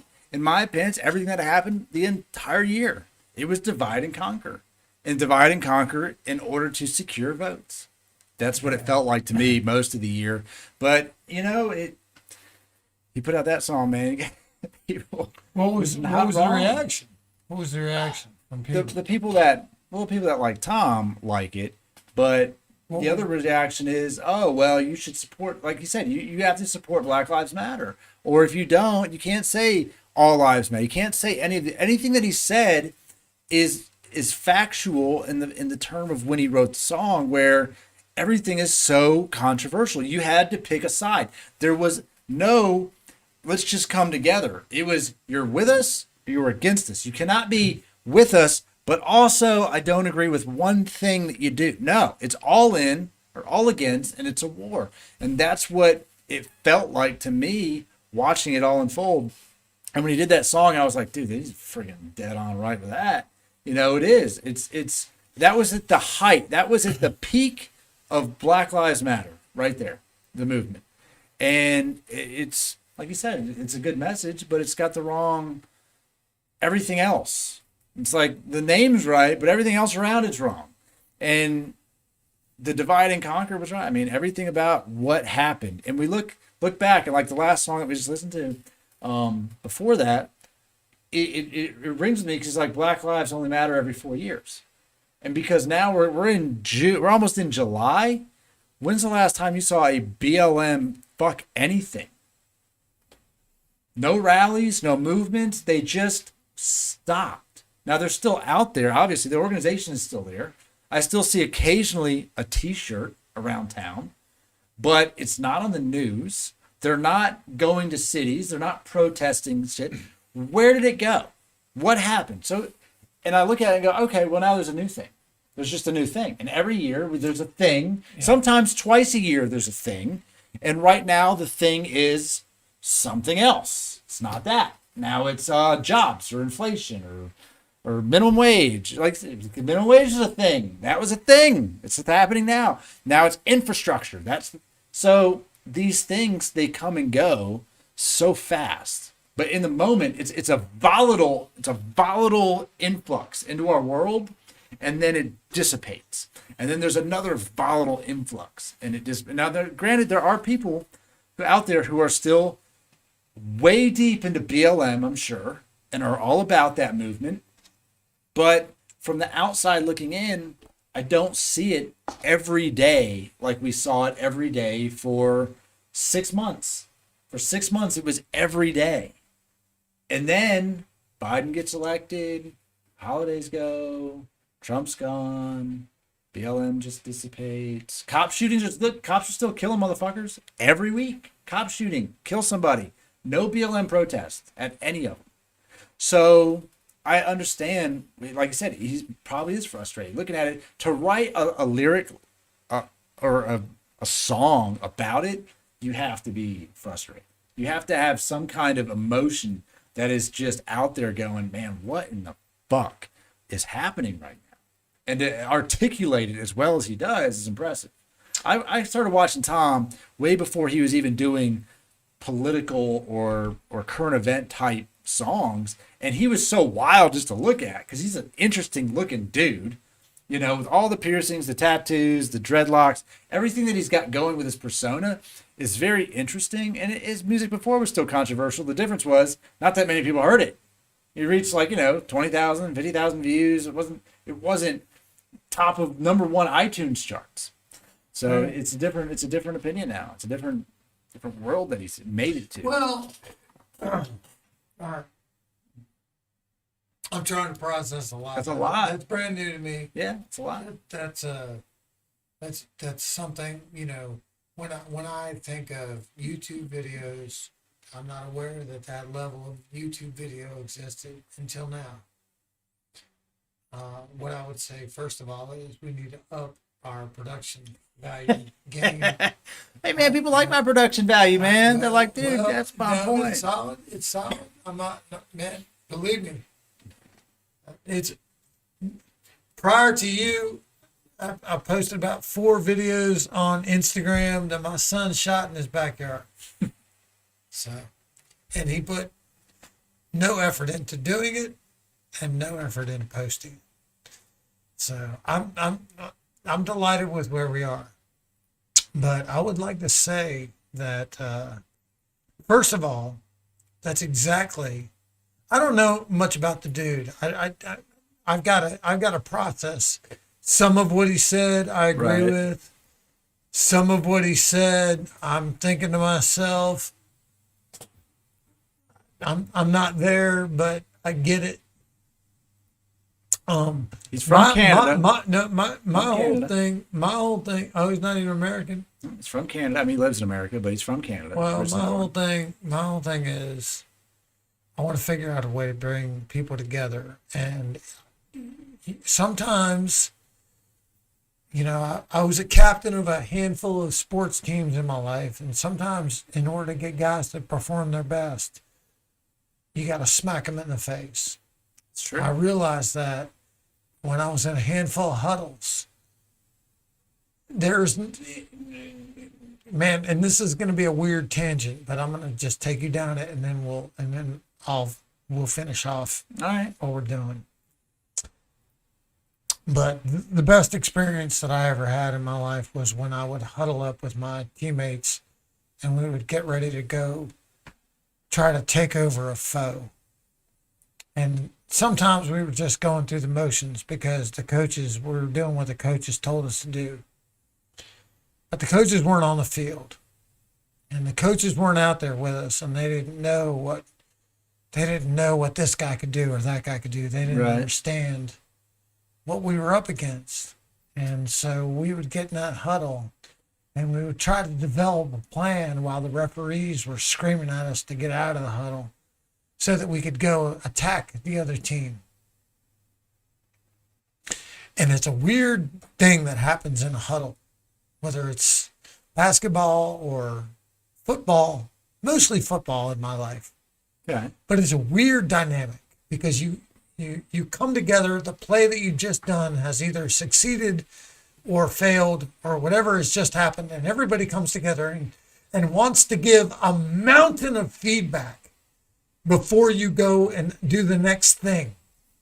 And there's only one guy that's got to make all the decisions, and they're getting feedback from the sidelines, and they're getting feedback from the players, and they're getting guys on the other team are barking on the other side of the ball. Right. And you just, there's all kinds of stuff. And you got to calm everybody down. And I feel like right now I'm in a huddle with that dude. And I'm hearing you, bro. I get it. I get what you're trying to do, and I'm trying to do. Our goal is to elevate people. That's our goal. I don't want to see suffering. I heard some of that in what he was saying. Definitely. He doesn't want to see the veterans suffer. I don't want to see the veteran. I am a fucking veteran. I don't know if he is, but I am. And every time I drive by somebody on the side of the road begging for change, it hurts. So I get that. I want to know what's the best way to get there. I don't have music. I hope that when we meet here again, we figured out a way. When I say we, I mean you. I've figured out a way to use his music as our intro. Okay. I'll send him an email. That's Never know. if he is wanting to be a part of something outside of what he's doing, I'm game. But I'm not right. I don't want to associate myself with people that are committed to one side of the fight. Right. And if he's a hero to the people that I don't agree with, then I can't be on board.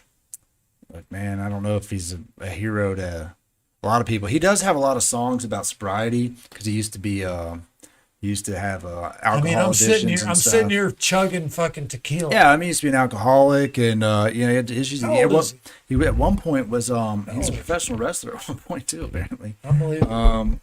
Let me see. I used to fight. He's about my age, I think. I used to fight tough guy competitions back in the He day. was born in '88, Okay. so he's 5 years younger than me. So he's 33. But he's got some funny songs. Honestly, a lot of them are pretty funny. But By the way, just so you know, my future wife is 29. there's one. If I Was Black, a song called "If I Was Black." Oh, so he's a white guy. I didn't He's even white. know what his Oh, yeah. race was. Oh, yeah, he's white. White dude from Canada. He's got a song called "If I Was Black" that got We're not going to sit here and watch this song. Look, we're going to let's contact him. This is what I'm going to do from here on. What's his name? Tom McDonald. All right, Tom McDonald. I work in a place where all of my coworkers are black. Every single one. I'm the only white person I'm the only white guy that works in the building. I love my coworkers. They're mostly women. There's a handful of guys that work there. And there's a couple of white girls that work there, but I'm the only white guy. And I love working there. I love where I work.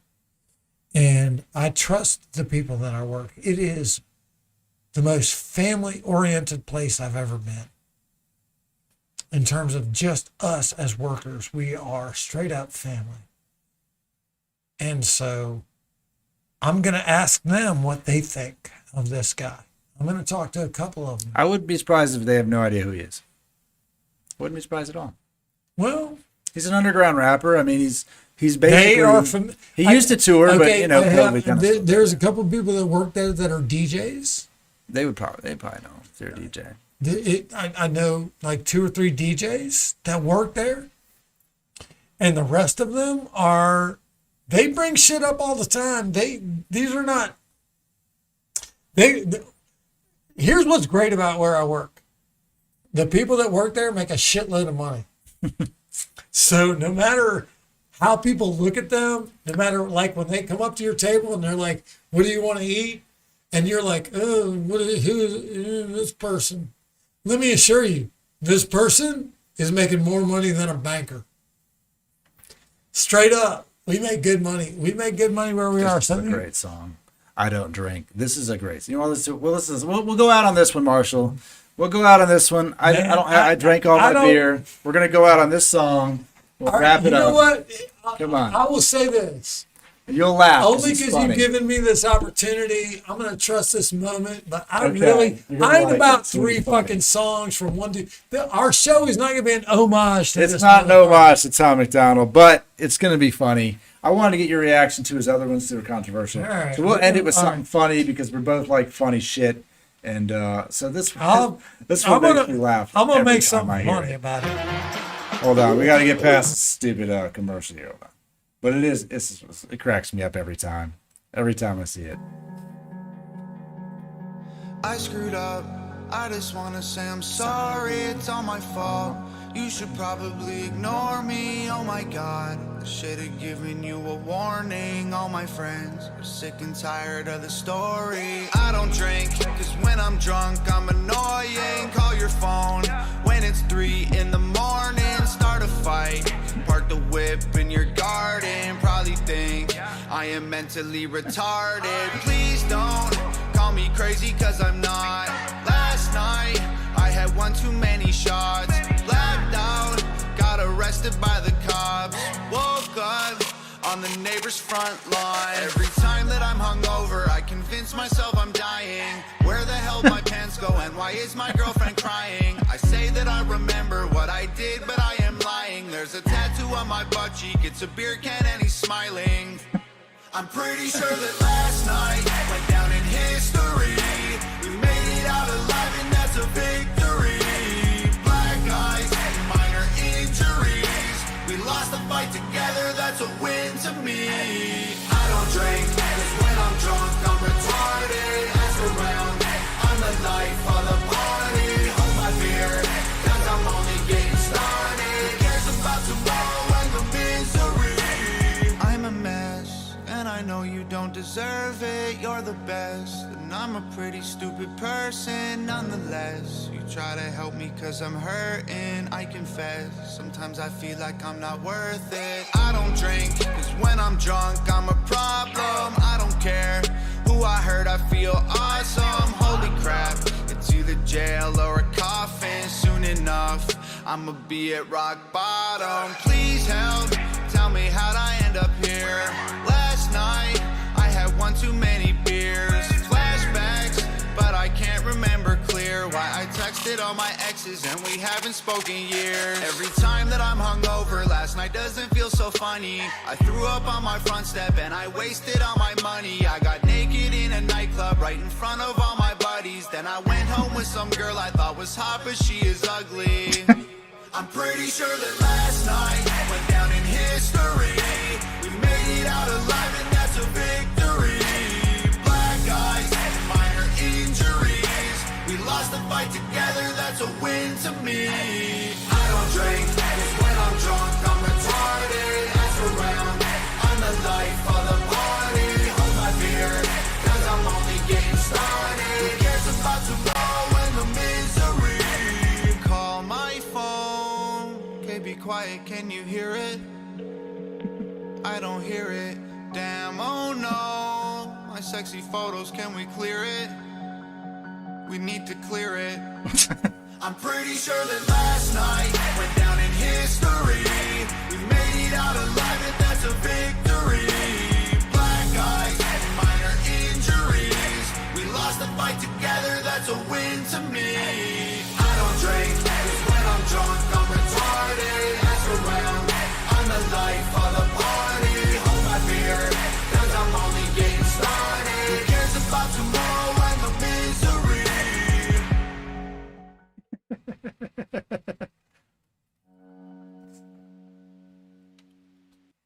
Tom McDonald.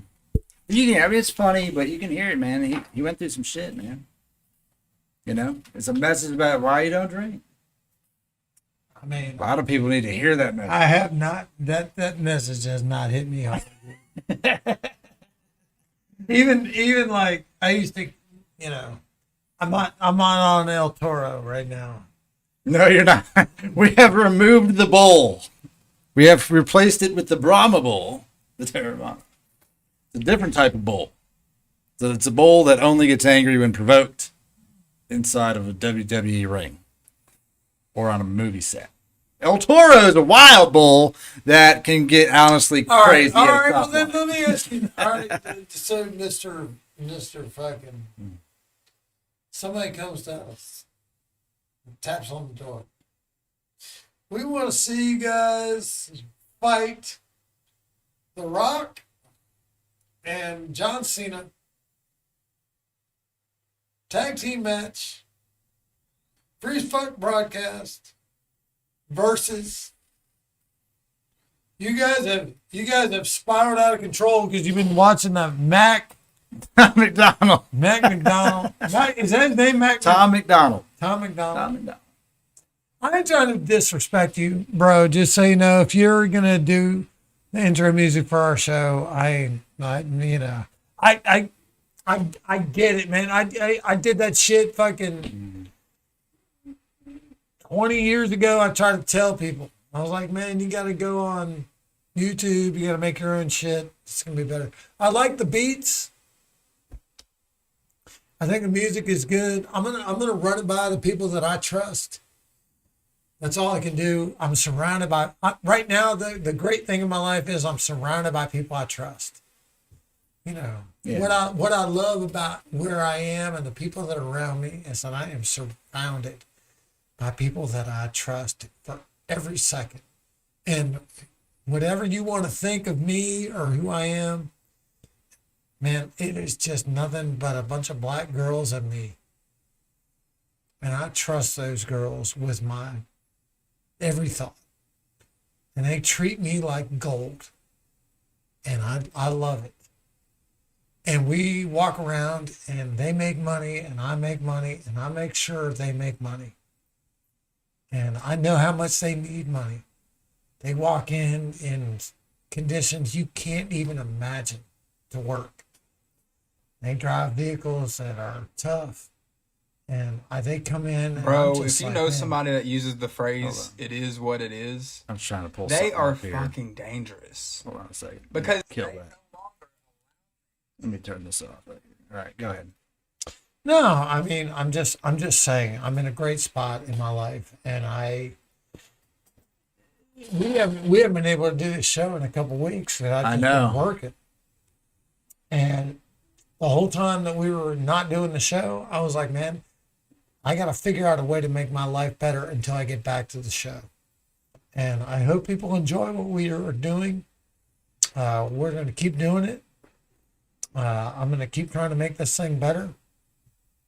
I'm going to keep showing up as long as Lauren fucking texts me.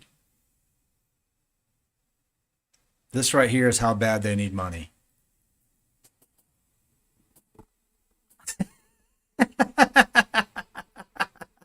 Did you see what happened? No. So they're sitting at a table, right? The last person to leave the table wins the money. And so this guy stitched it here, and he said, He stayed. He stayed. He wins.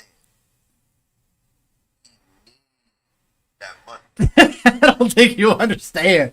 He needs that money. I mean, I understand. I understand. Fucking bull. What's coming up, bro? Bro, let me tell you something. Yeah, I don't think you want to learn how badly you need money? Get a girl that you haven't seen in over a year to fucking call you out of the blue and tell you that you have a daughter, and all of a sudden you're like, I need fucking money. And First question Marshall out of Marshall's mouth is, let me see that mullet. and here's the thing. I'm saying to myself, well, right now, my best chance of making money is a fucking podcast that I'm doing with a dude from a open mic at the brew house. Brew house. Yeah, man. I hope they open that back up. Oh man, I do too. You gonna go? I'll Are we gonna fucking film go. there? If I'll they bring do it. an open mic at the We'll be brew there. house, I'll are film we that gonna shit. do a free as Dude, fuck I podcast? would say if Tim did the brew house again, he could do that. I would bring it down and I would set it up like a Kill Tony show. We could All do right. it live. All right. Well, then let's set up, because let me tell you something. If we set that up at the brew house, I will walk in there and I will rock that fucking room. I know you know it. Oh yeah. I know Tim knows That it. place bad. I know that if you give me 5 minutes in front of the brew house crowd that is there to fucking see me with the DJ, put the mic on the stool, walk up and just cut it fucking loose, I'll make Tom McDonald look like he's fucking around. God bless shit. you all. God bless you all. I love you all so much. God bless you. Good night. We got to go. We gotta go, man. We'll see y'all guys next time for episode 8 of the Free as Fuck Podcast.